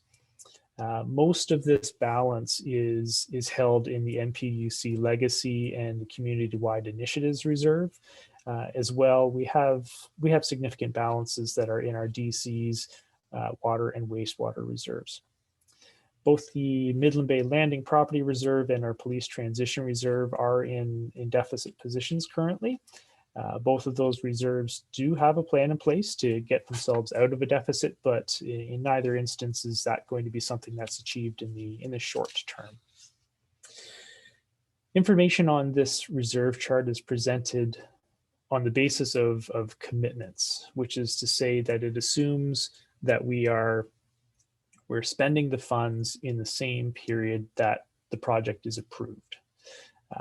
That approach has been used to avoid the tendency to overcommit our reserves. Of course, that's not how spending is actually going to occur. What we will see is that projects tend to carry over from year to year to some extent. And what that would do is it would have a flattening effect on on these lines. However, the trend would still remain the same. So that aspect of it wouldn't change. You can see that there are two lines presented on this chart.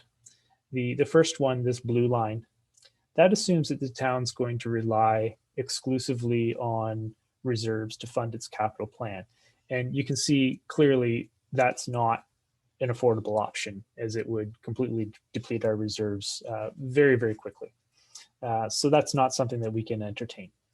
The orange line, which is up here, assumes that we're going to be using external borrowing to finance several major projects over the next 5 years. As you can see, borrowing does help to maintain the town's reserves for a time, but that trend is still on a downward trend, indicating that it's on an unsustainable path, and that we do require some action to be taken. And again, that is the bulk of the kind of work that we want to be doing in 2021 is to prevent this from being the trend that we're seeing. And that brings us actually around to our second chart down here. This is all about debt. So debt financing is a useful financial tool that allows the town to spread the cost of infrastructure over time, thereby reducing the burden on the town's reserves. However, there are some very specific limitations that come along with that, most notably the annual repayment limit. The annual repayment limit is a measure that's developed by the province to limit the debt level for municipalities, essentially to make sure that we're not getting ourselves over leveraged.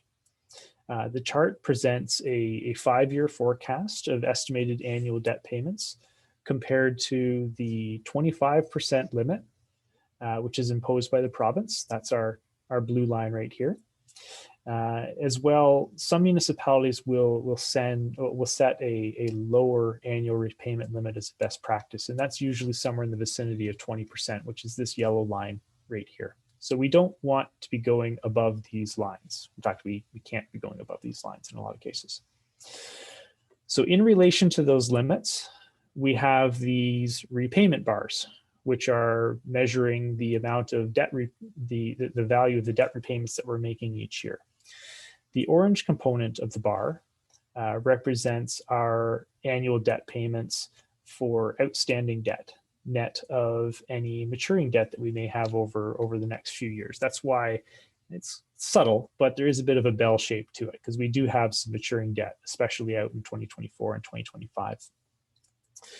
Bottom line for this orange stuff is there's nothing you can do about it. It's already out there. Those payments need to be made. The blue bar, which is just this thin little bit here, is the debt that's been approved but not yet issued. And the example that I would give you is council's already authorized an additional $2 million to be issued on King Street to basically deal with the wrap up of that project when we finish everything off in the spring here. We may or may not need to issue that debt, but it's shown here for the purposes of this exercise because it is already approved. The last component are these gray sections, which is the forecasted debt. And that reflects the estimated debt payments for projects that have not yet been approved. So we haven't committed to this path. It's not too late to change course on these things. I will note that those gray bars coincide with the borrowing that's needed to achieve what we're doing up here. So I think you can see that interrelation. If we don't want this to happen, then we need to borrow. But if we borrow, we see this line up here, but it tends to drive us up towards the maximums on our repayment limits. So we're going to be playing a balancing act when we do our long-range financial planning, where we're trying to ensure that we don't get ourselves into a position where we're getting up too high on our repayment limits, while at the same time we're not driving our reserves down into deficit. So I guess what I would say is, as you can see, we do have debt capacity available today.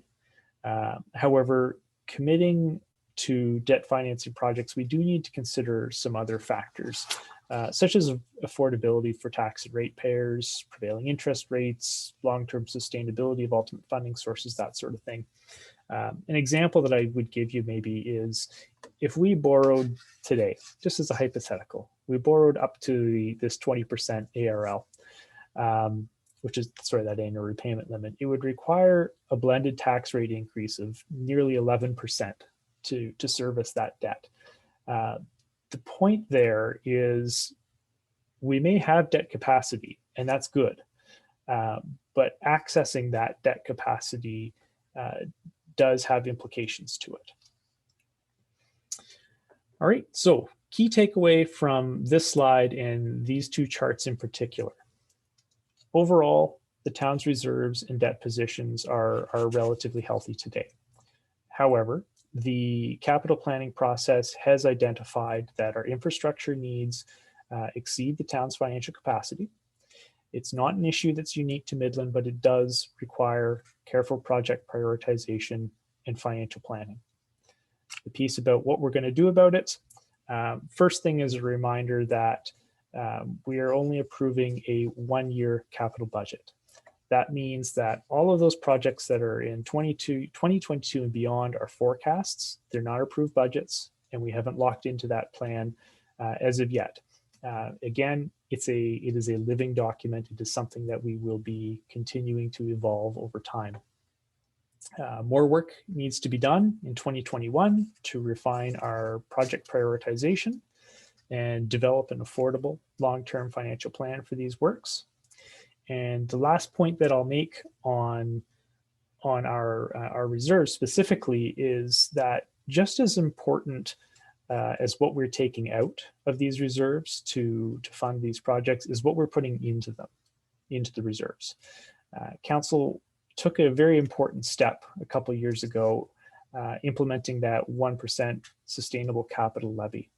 And it's going to be important that in 2022, we get back on that track to help ensure that we have a sustainable reserves going forward to deal with replacement, renewal, and rehab needs. So that's our financial overview. This is our last slide for the presentation, and it's next steps. And I think what I'll do is I'll start with just a reminder of the key dates if I could. This is tonight, February 11th. Agencies, boards, and commissions are going to be here for their presentations. February 17th is our public meeting. 22nd to the 24th, budget deliberations, and hopefully budget approval. March 3rd, backup date. February 4th through 19th is our budget Q&A period for council and public. And as I had said at the outset, I'm going to provide you some additional information about this, this budget Q&A period, tell you a little bit more about what it's all about. So you've had, you're going to have a fair bit of time here to go through the budget binder, consider what it is that we're looking at as a draft budget for 2021, and ask questions. The objective of all of this is to improve our consistency in the information you're getting back, as well as transparency in our communications. So with that in mind, Angela Granier, who was instrumental in helping put these budget binders together, by the way, will be coordinating the receipt of questions from councillors, the media, and the public. We're asking that you please use this email address right here, noted on the slide, budget@midland.ca, to submit your questions. A list of questions and responses will be released by the end of day on February the 12th and February the 19th. That list will be shared with all members of council, so you'll all get the same answer to the questions that have been asked, and you'll all get to see all the questions that have been asked. We do ask that you submit your questions by end of day on Wednesdays, so in the case of the 10th and the 17th.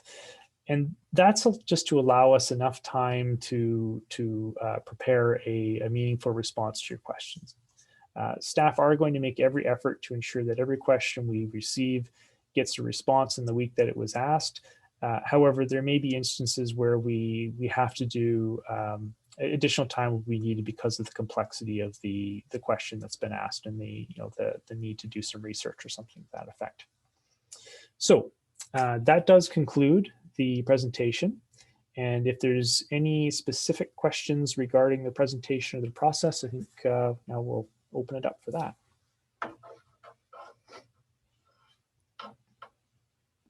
Council, if we have any questions with regards to the presentation, this isn't in order to get into the nuts and bolts of the budget itself, but if you have any questions with regards to procedure or clarification, please bring them forward at this time. Any, Councilor Gordon? Thank you very much, Mr. Jeremy, for that presentation. It's nice to get the high level sort of warm up before we get the binder, and I won't be able to pick mine up tomorrow. I'll have to drop in on Friday, so it's my in-town day.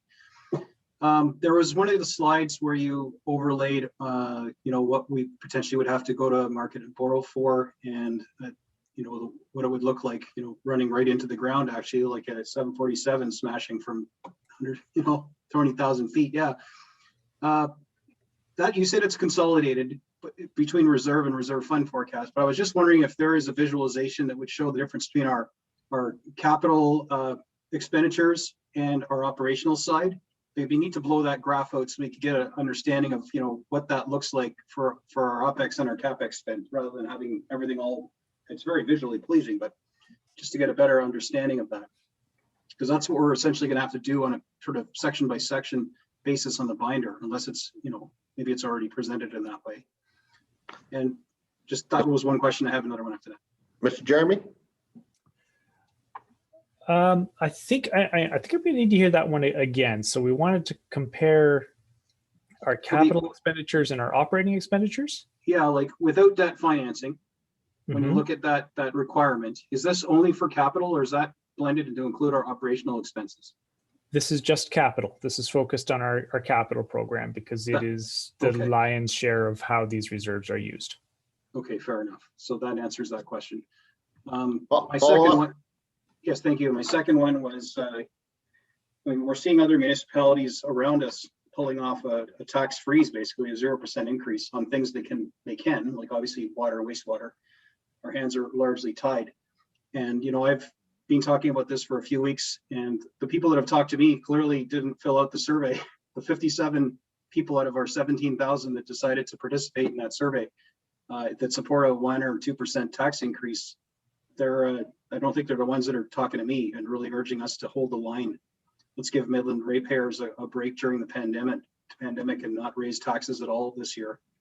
And then of course next year is an election year, so we'll be to the councillors that want to raise taxes in an election year, but how feasible, based on what you've seen, and I know you're just reporting on what departments have sent you, how feasible is holding the line in Midland at a high level right now, before we get into all the nuts and bolts and the sliding of the beans from one side to one side to another? Is that a realistic goal for Midland for 2021? Mr. Jeremy, you care to answer, or you would like to wait till the budget deliberations on the 22nd? I think there's a couple points that I can restate from the presentation that may be helpful. And I saw that David unmuted himself for a moment, so he may have more to say after me. But I'll offer just a couple things in the presentation. So you may recall that in that very long explanation that I had for our base budget, there were a number of cost increases that were unavoidable and or essentially baked into 2021 as a result of prior decisions. And those under themselves, even after taking into account realized assessment growth, we're contributing to a 2% tax rate increase right out of the gate. The other thing that we have is every municipality is in a different situation. Not every municipality has just completed a King Street reconstruction that has generated an extra nearly 1% on our tax rate increase to pay for the debt servicing costs associated with it. Some municipalities may have healthy reserves that they can use for this type of a purpose. We can say that our operating reserves are already in a sense overcommitted by things that we have on the go here. And then the last thing I would mention on trying to keep tax rate increases lower than what we're seeing for the cost of our services is that it essentially just kicks the can down the road. We can solve a problem for today, but it makes your problem tomorrow that much bigger. So I think that's based on what I've already said in the presentation. I think David may want to chime in. Mr. CEO, you care to comment? Yes, thank you, Deputy Mayor. Hope you can hear me okay. Yes, sir. Yeah, I was going to say the same thing to respond to Councillor Gordon. I think it would be challenging to do that. I think what you need to do when you make any comparisons, and I was trying to allude to that certainly in my introductory comments, it's really important you look at how they got to that 0%. In some cases, and again, this is public information, so anyone can do this. In some cases, as Mr. Jeremy said, they went to reserves to bridge some of that need to keep it off the tax levy. In many cases, and again, this points back to the funding they receive from the government, many of our neighbors receive 2 to 3 times the amount Midland does. If we receive the same level of funding on that component, and if we had an assessment growth comparable to some of our neighbors, because we are the slowest growing, we would easily deliver a 0% tax levy and contribute to our levies. That is what has been happening in some of these neighboring communities for years. This has been, they've been fortunate to have this. And again, I don't begrudge them being able to do that every municipality needs help. Unfortunately, the funding levels that we get, as well as the level of services that we have had to maintain and the low growth rates, don't allow us that kind of flexibility. We can kick the can down the road, but I think as everyone recognizes, we have to grow our way out of this. We have to grow Midland. And we have to have an infrastructure and services that can support it. We have to be responsive to those communities, those developers who want to develop, and again, the developers that we want to develop Midland in the right way and maintain services that people will want to have when they move here. If you cut those types of services, you may fracture the ability for us to actually grow this community. So it is a bit of a conundrum, but I think it is one that is absolutely solvable. You know, I think it is, well, we will have to make some difficult decisions, and we've made some difficult decisions with this recommendation. Could we delay it even further? Wouldn't be my recommendation.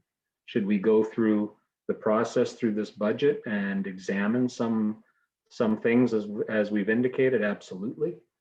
Will we arrive at a reasonable number? I think we will. Follow-up, Councillor Gordon. Yes, thank you very much for both of your comments. I know our staff are talented, capable, and resilient, and this is the first round. I get that. Like any negotiation, I mean, this is where it starts, and our job is to work together with you and go line by line. And my perspective and my challenge right now to my whole team here, as well as staff, is let's look for minimums only. Let's keep the lights on for Midland. We're not talking about massive clawbacks and a reduction of services to save money, but let's do minimums only at least for a year while we're still in a pandemic. And I'm going to be, going over that binder as closely as I can. And I'm no mathematician, just looking for ways that we can, continue to deliver minimum levels, service levels that people are expecting, and still deliver a 0% increase to the best of our ability, or certainly beat the heck out of it so we can do our best. And so that's my challenge to my peers. Kicking things down the road is not my idea of good fiscal planning, but again, we're under unprecedented times. We keep hearing it over and over again. People in our town are really hurting financially. Point of order. This isn't over yet, so. Point of order, guys. Point of order. Yes, sir. We're talking about budget process, and the next stages, we're not talking about tax rates. Thank you, Councillor Chesky. If we could, all right, we'll I look forward to the there, binder. Councillor Gordon, Yeah, and you. we got lots of work ahead of us on the 22nd. Thank you, Councillor Chesky, for pointing that out. Appreciate that. And any other questions or comments with regards to the procedure of the budget presentation? And I can't see the whole screen, unfortunately. I have Councillor Main, Councillor McGinn, and Councillor Cunningham. Councillor Main. Thank you, Deputy Mayor. Thank you so much for overview. I think this is a really good idea, is giving this overview. I like the idea of the binder. I'll pick mine up tomorrow. Maybe next year we'll go with a podcast or audiobook with Michael dictating the line by line. But the only comment I was going to make was I love the fact that we're developing a 10-year capital plan, because a lot of times where people are going to ask us, hey, when is this street up for reconstruction?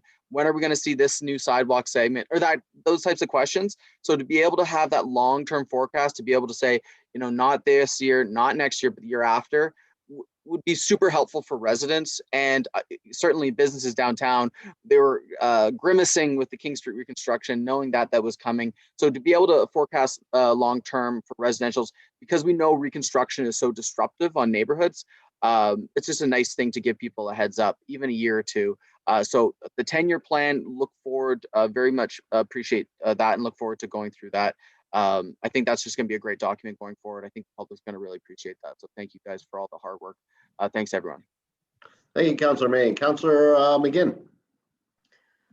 So thank you, Councillor Main, for bringing up the 10-year plan, because I believe there was a few of us that actually campaigned on that, saying that, you know, we're not here for a 4-year, we're here for, you know, a 5 and a 10-year. So I'm not going to go into that detail and carry on about that. Thank you. To support Councillor Gordon's point, there are questions, there are hopes about, you know, trying to find creative and innovative ways of coming back with a close to zero. Don't want to be a point of order, so I'm being Councillor Olszewski, I'm being extremely careful here. One of the questions that I have been getting asked is debt repayment. There's the public is asking for a little bit more detail in that. I do not yet have my binder, so I'm not able to answer them on that. And we'll get to those. We'll get to those later. questions with regards to on the 22nd. So yes, I don't want to be out of order. I promised I'd bring it up. We're trying to, and that's my fault. We want to just go on the procedure on how the calendar is laid out, and if you have any questions with regards to that, we have lots of time for. We have 11 meeting on the 11th and public meeting on 20th. Well, the 17th. So that's where I was going next with that. Was I promised I'd bring it up, but I'm trying to be careful. Yes. So on February 17th, with the public meeting, is that I'm going to implore here in this scenario that that the public does indeed use this. We understand that Rogers is working really good right now. So budget@midland.ca, please reach out. Let us know. As you have heard, the councillors are going to know. This is your opportunity to let us know what your questions and your concerns are and what it is that you want to see for your council. So thank you kindly, and I appreciate it. Thank you. Thank you, Councillor McGinn. Any other? Nothing else? I believe you said somebody after me. Yes. No, there is. I have Councillor Cunningham. Yes. I just wanted to make sure I wasn't cutting you off. Thank you. Councillor Cunningham. Thank you, Deputy Mayor. I too want to express some appreciation for the context that is being wrapped around our budget in this process. I really am enjoying this. I have not picked up my binder yet. I hope to get down and get it tomorrow morning. I had a question, and maybe it's in the binder or maybe it's aspirational. Both the CAO and our CFO have mentioned about the desperate need for growth to really stop dog paddling. And I wonder if we have any modeling in the binder or modeling coming of those 3,000 homes that are in various stages of development, and what that growth may look like and what our economic picture for the municipality looks like in that case. Mr. Jeremy, you care to comment that, or would you like to wait till the 22nd? There may be some additional commentary on that in the section regarding our planning department. I think that they may have some charts in there, but I'm not 100% certain on that. I don't know. We'll hold Councillor Cunningham's question for the 22nd then. Councillor Cunningham, please make sure you write that down, and we'll make sure we get to it. Is that all right, Mr. Jeremy? Yeah, certainly. Sorry, unless you had anything else to add, I apologize for cutting you off. Nope, that's okay. Okay. Any other questions or comments? I see none. I want to thank Mr. Jeremy for the great presentation, and we look forward to the hard work ahead of us. It looks like we've got some big days coming, so greatly appreciated. And if you could do me a favor and not share your screen, I can go to my full screen. Oh, there we go. Thank you so much. Next up on the agenda is the CAO COVID-19 update. Mr. CAO. Thank you, Deputy Mayor and members of council. Can you hear me okay? Yes, sir. Thank you. I'd like to start my COVID update by making an acknowledgement. It is certainly important that as we manage through the pandemic and manage through the budget process that we just mentioned, that we had all hands on board. And I want to acknowledge one person in particular who unfortunately will be leaving us on February 12th, but has played just a superlative role in his responsibilities as our executive director as part of our senior leadership team. So Rob Elliott, as you know, has accepted a position with the County of Simcoe as their General Manager of Engineering, Planning, and Environment. So he's staying in the Simcoe family, which is very fortunate for us all in a really important capacity, and one that I know will be important to all of us and to our residents. So it's certainly good for us from that. But although Rob wasn't with us for very long, I can tell you he made a significant impact, not just in the responsibilities that he took on in that capacity, certainly the nature in how he performed his work, how he involved people, how he treated people, how he introduced people to his network. All of those things were extremely important and have left not only a lasting impression, but has made us stronger. And as any leader will tell you, and I think as everyone attests to that, you always want to leave any place you're leaving, you want to leave it better than when you came. And I think Rob has certainly done that. Well said, Mr. CEO. And I would ask all our council to unmute their mic, and we'll give them a round of applause. Thank you so much for all your hard work, Mr. Elliott, and we wish you nothing but the best at your new position. Well said, Mr. CEO. You're a county. You have not actually left us. That is correct. We'll keep the tax Congratulations. rate low for you, Rob. Thank you. Through you, Mr. Chair, I don't know if Rob wants to add any comments. Please, Thank Mr. you, Elliott. I would really like to express a great appreciation for the community, for members of council, staff, and the development industry that I've had a chance to work with here in town as well, too. It's been a very welcoming community to work in for some time. Despite the challenges of COVID, it's still the collegial work ethic and the tremendous gumption of the staff here and the residents as well to see Midland be successful has been something that will never leave me. And I think going to the county is going to give me an opportunity to work very much at that staff level to make sure the interests of Midland and North Simcoe are well represented and understood as well. So I very much look forward to that, and I will always have the interest of Midland at heart. And the relationships that I've built in short order here, I think will be lasting for years to come, if not a lifetime. So thank you all. It's been a fantastic organization to be part of and a beautiful community. And for those who do have the great fortune of living here, I expect that the generations and the staff that are going to continue to work and help Midland thrive are going to make sure that it continues to be a successful place to live and do business in the future and the years to come. So thank you. It's been my pleasure to serve you for the last portion of the year. Thank you so much. Thank you very much, Mr. Elliott. Well said, and we greatly appreciate all your hard work. And good luck at County Simcoe. Thank you all. Mr. Okay, CEO. right. You can get back to work, Rob. Thank you. In terms of COVID, just a couple items. Obviously, we're all aware of how severe the pandemic is impacting Simcoe County with the variant that is certainly causing quite a concern in many areas, very, very specifically, but we know that thing is probably somewhere in Simcoe and will reveal its ugly consequences. So we really want to make sure we're taking whatever precaution we can in serving our public and taking care of the safety of our staff. So we have made some recent adjustments. And again, this is not to restrict the services for our residents. It's really just to make sure it's done safely. So we're really trying to enforce, please make appointments for any services that you require. We did have a number of people continually trying to walk up and get their services by knocking on the door and knocking quite aggressively on the door. We are not going to answer those. And it's not that we don't want to serve you, it's we want to manage the flow of people in a very restricted space. That is really the issue here. We don't want more people than necessary.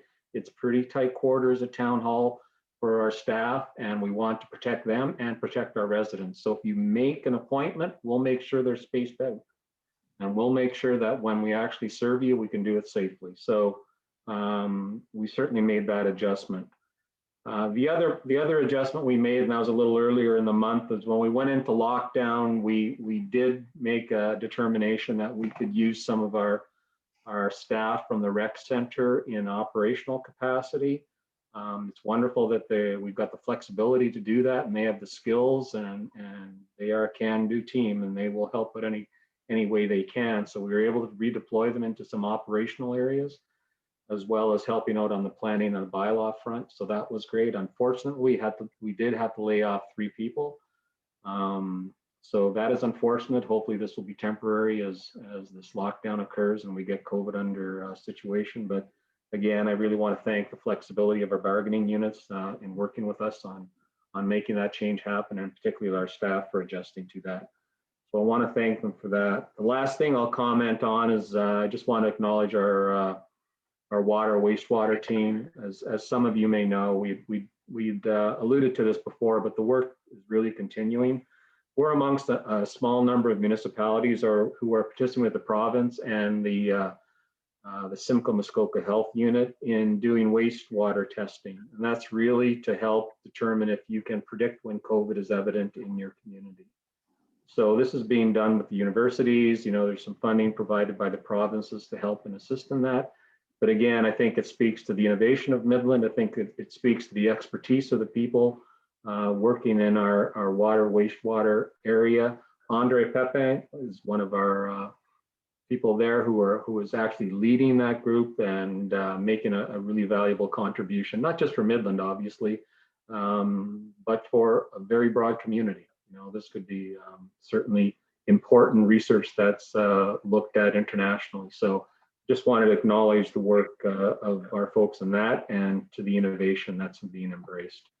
So that's all I have to say in terms of the update, and happy to take any questions if there are any. Thank you very much, Mr. CEO. Any questions or comments with regards to the COVID update? I see none. Thank you. Oh, Councillor Main. I was just going to make a quick point. As we're having outbreaks and people are recovering, if you do know people that are recovering, some people recover very quickly, and some people, as they're referring to them as long haulers, they're having these very long battles, very long. So if you do know people that have been affected and are still suffering, I was talking to a resident in town, and she's still suffering, symptoms, very weak or whatever. So just to be mindful of that. Just because people are better doesn't mean that they're better. So just try to be, just try to share as much love as you can. I know we're all trying to send out all the positive vibes, but just be thoughtful of and try to reach out to anyone you know, because this is, as we all know, is a very difficult time for everyone. Thank you very much, Councillor Main. Any other questions or comments? Councillor Gordon. One of us has got to say it anyway. So of course, we're still under lockdown restrictions. We have to stay at home unless we have to go out for what's deemed to be an essential need. For a lot of people, that's eating. And shopping for essential items. Just continue to please support the local merchants. Downtown, yes, but we have lots of merchants that aren't just downtown. Continue to do curbside and shop local as much as you can, because this isn't going away anytime soon, and we need to make sure they're still there for us when this is behind us. So the efforts of the staff, and the reduction in physical face-to-face services at Town Hall are inevitable and unavoidable. So please don't look at it like we're trying to cop out and not serve you guys. Just keep looking after each other and looking after our local businesses and keep shopping locally for everything you can. It really means so much to everybody. And thanks for all the work the staff are doing. Thank you, Councillor Gordon. Councillor McGinn? So I support everything that was said prior to me, and I think this is the appropriate time to make a comment about how this psychologically and emotionally affects a lot of people, and that we're talking about the tangible effects, the immediate needs within your household, the things you can see. It takes a long time occasionally to see the emotional and mental effects of isolation and changes that are put upon us. So to all the people who are out there, to my neighbors, my friends, my family, to my colleagues, your mental health matters. We just had Bell Talk Days, but it matters. It matters every single day. Please do not be afraid to reach out. Do not be afraid to reach out to one of us. Do not be afraid to reach out to your family members. I believe that I may be speaking inappropriately here, but I feel I know my peers well enough to believe that they are behind me on this. Please nod your head if you are, that your mental health matters and we support you in this. If you need to call somebody, we support you in this. We're behind you. If you're worried, we support you in this. If you're concerned about somebody else, we support you in this. We're not just elected officials, we are people. We support you as people and as your elected officials. Please do not be afraid to ask for help. Well said, Councillor McGinn. And if there's not anybody that hasn't been affected by this COVID-19, it's been probably the longest year of any of our lives, and hopefully it will be over soon. But thank you, Mr. CEO, for the update, and thank you to all the staff for all the hard work. I know I, for one, when we have the updates on Monday, it's only a few minutes, but you sure learn a lot in that short little time of what's going on. And as a county councillor, and I know the mayor would agree that we're not alone. There's every community, we all know that, but everybody's going through the same things, and just hope and pray that we get this vaccine and that we're all able to go back to somewhat normal life. So thank you very much. And as Councillor McGinn said, we're all here for you. So we're a great community, and we always have been. Next up is notice of motions. If any councillor has a notice of motion to bring forward, please, this is your time. I see none. Any announcements? Councillor Olszewski. Thank you very much. That was a great meeting. Happy to hear in the budget stuff there was no GameStop stocks or Bitcoins on the list. So it sounds like we're doing things right and responsibly. So I'm happy to hear that. Just again, a reminder that Councillor Main and I and maybe a few others will be participating in the coldest night of the year walk. Instead of trying to remember a website, just Google Midland coldest night of the year. It's run by the guest house shelter here in town. Councillor Main and I have discussed today, we're going to find the coldest day in the next 2 weeks and we're going to walk. We'll probably Zoom on our phones together while we walk. And we're just going to take the time to walk and think about people that have to spend much more time outside and aren't so lucky to be able to sit inside and have great meetings with their fellow coworkers. So Councillor Main and I are both going to be actively fundraising for this, and I know it's a tough time, no pressure to anybody who can't afford to pitch in, but if you'd like to participate and walk with us, feel free to reach out to me or Councillor Main or anybody else involved, Guest House Shelter, and we look forward to supporting the cause again this year. Thank you very much. Thank you very much, Councillor Chesky. Good luck. Councillor McGinn. I do believe that there is someone among us who has another announcement, and that we wish their partner extremely well in their expected growth. And I have absolutely no idea what sort of names potentially may be thought of.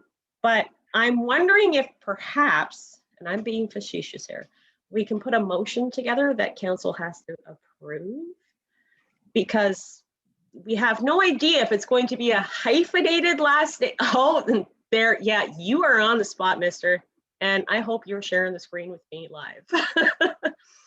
So I wanted to actually congratulate one Ms. Jody and Mr. Cody on something that they made public, but have not mentioned here in an appropriate forum that is an elected position to be in.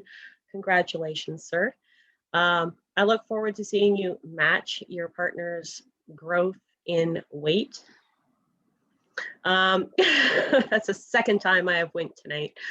I wish you well. If there's any way that we can be behind you, and oh yeah, if we cannot be like voting on first names, I think council ought to find a way, and I'm hoping that, oh yes, Miss Lococo is still on here.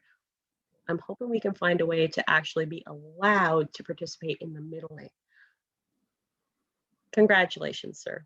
And I wish you and your family well. Not sure how your cats are going to handle it. Yes, congratulations, Councilor Chesky, on the new, on the great news. Good luck to you and your partner. Councilor Gordon?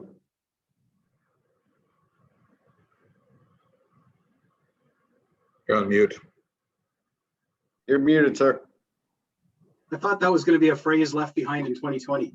I said, as long as we're talking about you know, babies and growth and whatnot, I learned on Facebook, funny enough, that I'm going to be a grandfather in August. So yeah, like I'm scrolling my feed, you know, and I'm like skipping by the Bernie memes, and all of a sudden there's a post from my daughter, and that's how I found out. Like, that's just so weird now.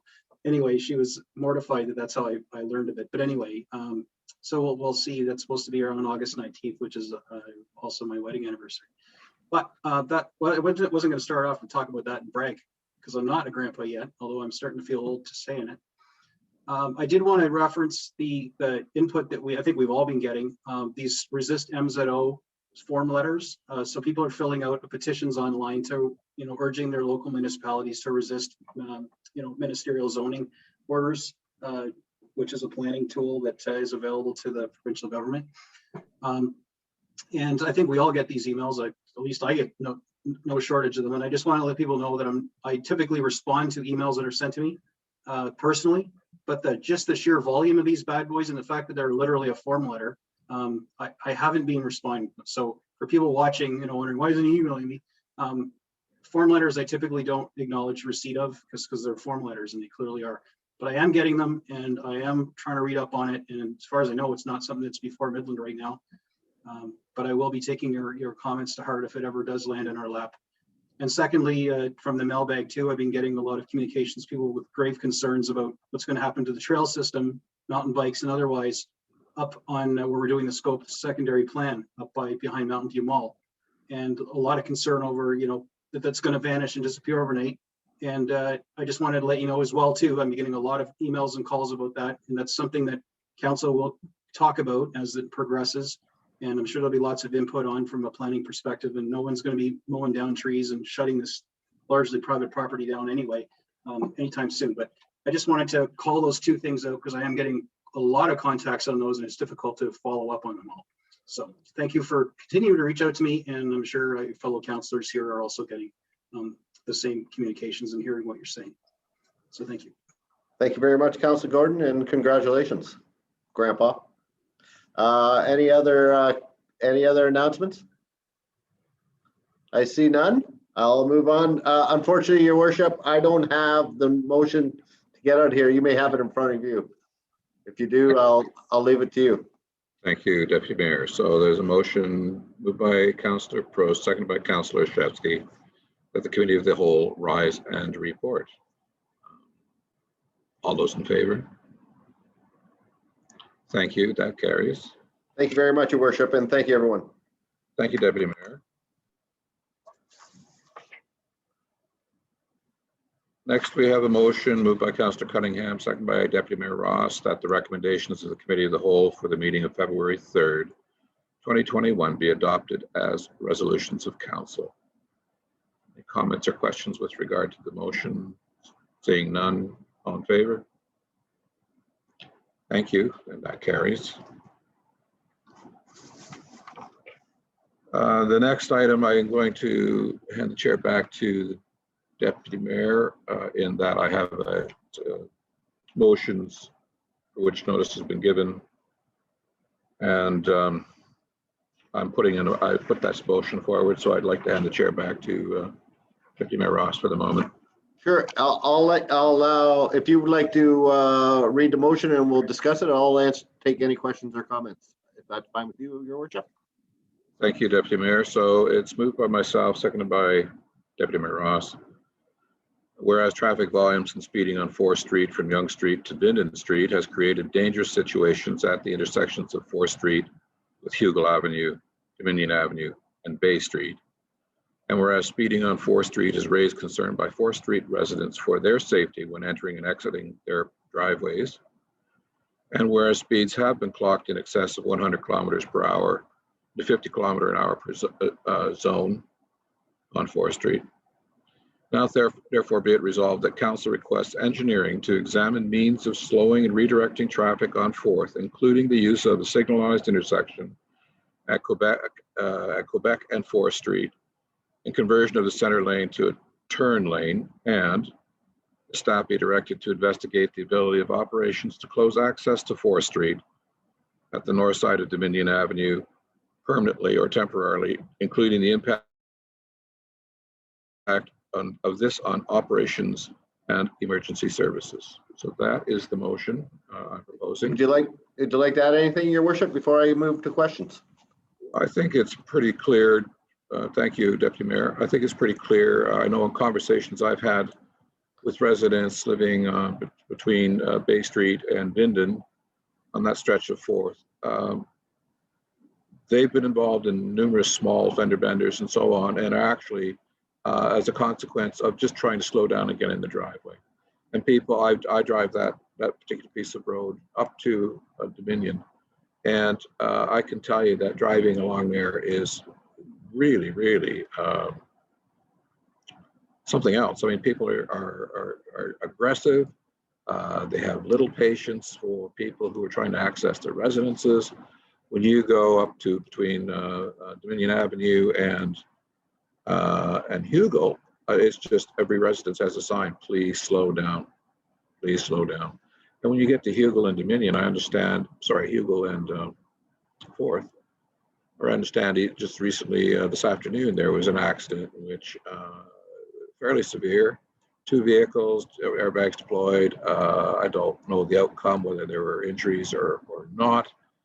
But people are tending to, as Councillor Gordon pointed out, as you come up Hugel Avenue, heading up the hill at a certain time of the day, you can't see. And yet people who are coming along 4th reach Hugel Avenue and they just either slow down on a rolling stop and keep going, or they just jackrabbit through hoping that they'll beat the traffic because they're late.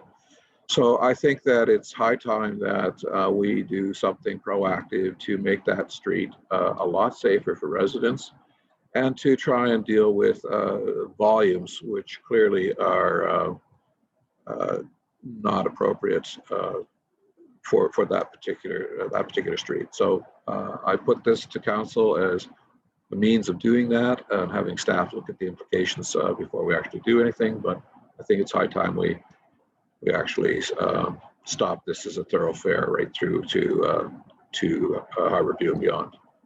So thank you. Well said, Your Worship, and I think we're seeing a lot of nods ahead. So any other questions or comments before we call the vote? Councillor Gordon, and then I'll have Councillor Main. Yeah, so just to be clear, we're not like saying we're going to do this and shut the road down. We're just asking for staff's input on it to look into it because there's identified need. So correct. I 100% support that. I know from working, my many years in town in the policing side of house, Bay and 4th was our #1 collision intersection in the town of Midland for at least 10 years worth of stats, as long as I collected them and we visualized them on maps.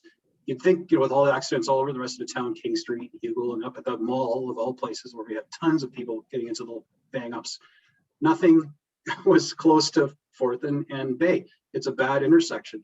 And there's really no reason to slow down.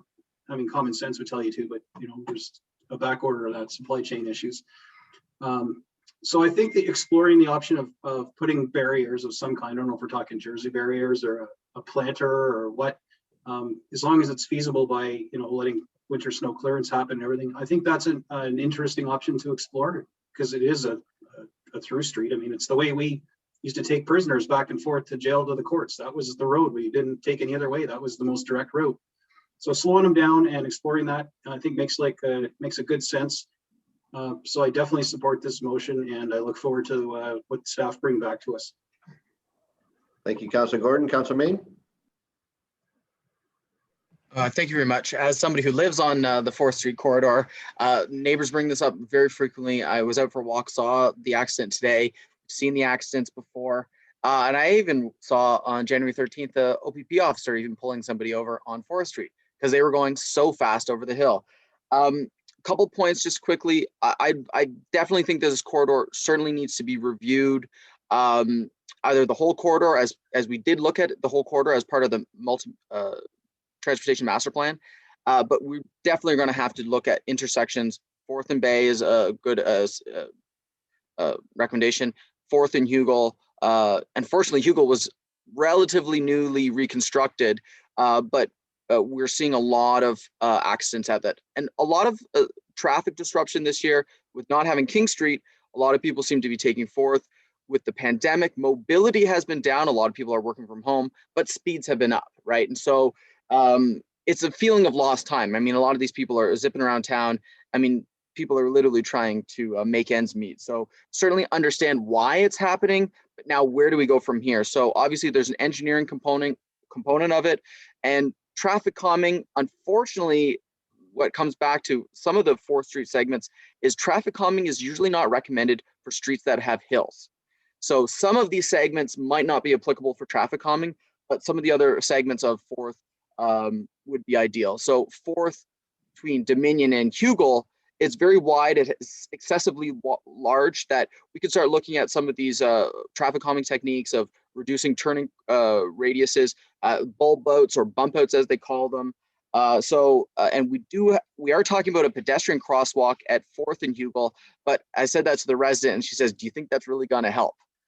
It's going to help pedestrians get across safely. It might not resolve the speeding issue. This leads to the 2 other points is enforcement. Again, we know OPP are stretched thin, and it would be great if there was a civilian traffic unit out there. It doesn't quite exist in our area, but that would be great, a solution to, again, to work with our OPP partners. And then again, just comes back to education awareness. If we're not going to physically change the street, we can certainly just put words out there, just asking people to slow down, put the cell phones down, and just be courteous. And the other thing, if we're going to do education awareness, especially on this corridor, is truck traffic, and really trying to make sure that the trucks are on the applicable truck routes. That seemed to be a problem more in the summer. It doesn't seem to be so much an issue in the wintertime as there's not so much construction. But those are just some of the issues. It's a very complex issue. So I very much want to empower staff to look at all the different solutions that we have. And I know the residents would be very much appreciated if we do anything to help alleviate this. So thank you very much for allowing me to add some thoughts. Thank you. Thank you very much, Councillor Main. Any other questions or comments? Councillor Gordon? And then I'll go to Councillor McGinn. Yep, sorry, Councillor Main, I'll only be a second. Councillor Main reminded me, we have this wonderful speed trailer that we invested in that, it doesn't spit out tickets. It's not photo radar, contrary to what goes around on social media. But I know we have to carve a little spot to put this thing, but we have the infrastructure to do that and the people that know how to work it. We should be deploying that sucker year round. I know it's not going to, clearly it measured the guy doing 100 kilometers an hour on 4th, doing the Dukes of Hazzard over the hill. But for a lot of people, it's a good reminder to slow down. You're never going to slow down the idiots, but you will slow down the vast majority of people that just are inattentive and over the speed limit when they see that flashing reminder. So I'd really like to see our public works folks get that speed trailer deployed whenever and wherever possible. It runs on, so I don't have to tell you how it works. So it's really nice to see it back online again. I mean, that's something we can do immediately while we're waiting for this report to come back. I think 4th would be a wonderful candidate for it yet again. Councillor McGinn? You're on mute. Oh, there you go. Oh, I'm off mute now. So I used to live below Councillor Main, I believe prior to your getting married, because I remember you buying the house on 4th. So I was very close to Bay Street and Fourth. And then I used to live one corner. There was one beautiful house on the corner of Fourth and Young. So having had at that point 5 children under the age of 5, and then my wife who lived down the street on Fourth, I felt very involved and understand that, you know, that 4th Street corridor is terrifying when you are a mother with children. It's terrifying as a driver. It's terrifying to attempt to navigate those corners. So, Mr. Mayor, thank you very much for bringing this forward. I think that if something were done at Bay and Fourth, that the effects are going to carry on up to Young and Fourth, where there is a set of lights. And to the point that Councillor Gordon said about, you know, prisoner transfers, I think if we start somewhere, that it's going to have a ripple effect around. Councillor Main, so what you said about, you know, the hills, that's a blind hill when you're coming up. It truly, honestly is. There's not much that we can actually do about, you know, changing that hill being it. But if we were to do something prior to the hill, I think that it's one of the best things that we can do for that little neighborhood. So I support this, and thank you for bringing it forward. It's absolutely fantastic. As for a speed trailer, I'm not sure what the max is on it. You know, is it going to catch people doing 120 trying to come to a skidding stop, you know, at a red that is actually, it's actually a pedestrian light. It's not a traffic light. That's one of the things also that is hard for people to navigate. There's been times personally where I was there where I would just push it. I would. When I used to live there, I'd be like, enough is enough. Traffic's got to stop. Somebody's trying to turn. So there's an admission there. So there's things that can change, and thank you. I support this moving forward. Thank you very much. Any other questions or comments? Last one, Councillor Gordon. Yeah, sorry, this is a quickie. I'm going to pass the ball to you or the mayor. I was watching the latest Midland Police Board meeting, the first one of the year, and there was an explanation given as to why we're even shorter on officers right now, because they got deployed for the vaccine. I wanted to let you guys share it, but I guess we're down a few officers, 4 maybe, if I recall right, because they got lent out to you know, transport vaccines around the province. So that's drawn down on some of our reserve officers in our community. So we're kind of just playing our part. You know, I guess every community, I'm assuming, was asked to provide some OPP officers for this effort. And Midland was asked for some number, I think it was 4, maybe, correct me if I'm wrong. So we are a bit lower on enforcement. It's kind of the elephant in the room. We should, if we're talking about traffic problems and spending money on putting lights in and closing roads, that I'm sure there's people screaming at their internet going, where are the cops? You know, and so I think we do need to speak to that one little fact. And I think ideally it would be the mayor or deputy mayor, since you're on the board, rather than me paraphrasing, perhaps even incorrectly. I'm lobbing it to you guys. I appreciate it. I'm not, I can't comment. I'm not 100% sure what you're referring to, Your Worship. I apologize. It was mentioned by Inspector Evans that some officers have been detailed to escort vaccines to various points where they're now then being applied, you know. Oh, yeah, of course. Yeah. Which is an interesting comment in itself, that it's a commodity such that it needs a police escort. Says something about our society. I don't think that's a full-time deployment. There are officers out on training at the moment for their personal advancement and to augment capabilities in the detachment. Traffic, as I understand it, is one of the big 4 for the OPP in a variety of ways, and they spend a lot of time doing traffic enforcement. So that's right from Inspector Evans, and also prior to him from Inspector Ferguson. It comes right down through the OPP strategic planning.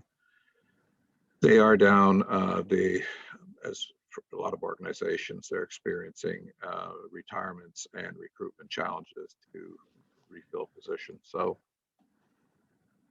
there are issues around ensuring that they stay at complement across the province. I'm sure that I know they're not alone. We're having issues staying at complement here at Town Hall. Because when you look at it, used to be you had 12 people per retired individual in the workforce. It's now down to somewhere around 3, projected to be 2 the next 10 years or so. It's an issue across the board, and that's why I believe you see the federal government and all the way down through the province to the county promoting immigration and to have people who emigrate to Canada to move out throughout the country. So, but that's a side. Yeah, that's a long, we're off topic now. Thank you very much, Your Worship, for answering the question and refreshing my memory. Yes, I appreciate that. So we're going to call the vote. All those in favor of this motion? I see unanimously. Wonderful. Thank you, Your Worship. I'll turn it back over to you, and we'll finish up the meeting. Thank you, Deputy Mayor. So 2 more motions, and that's it. Moved by Deputy Mayor Ross, seconded by Councillor McGinn, that bylaw 2021-3, being a bylaw to adopt the proceedings of the regular council meeting with closed session held February 3rd, 2021, be passed and enacted. All those in favor? Thank you. That's unanimous as well. And finally, moved by Councillor Gordon, seconded by Councillor Cunningham, that this regular meeting of council with closed session adjourn at 21:36. All those in favor? Thank you. Stay safe, be well, and we'll see you on the 17th, I guess. Thanks for a great evening. Congratulations, Grandpa and Dad. Yeah. Take care. Bye-bye. You like the name Raisin Butter Tart? Raisin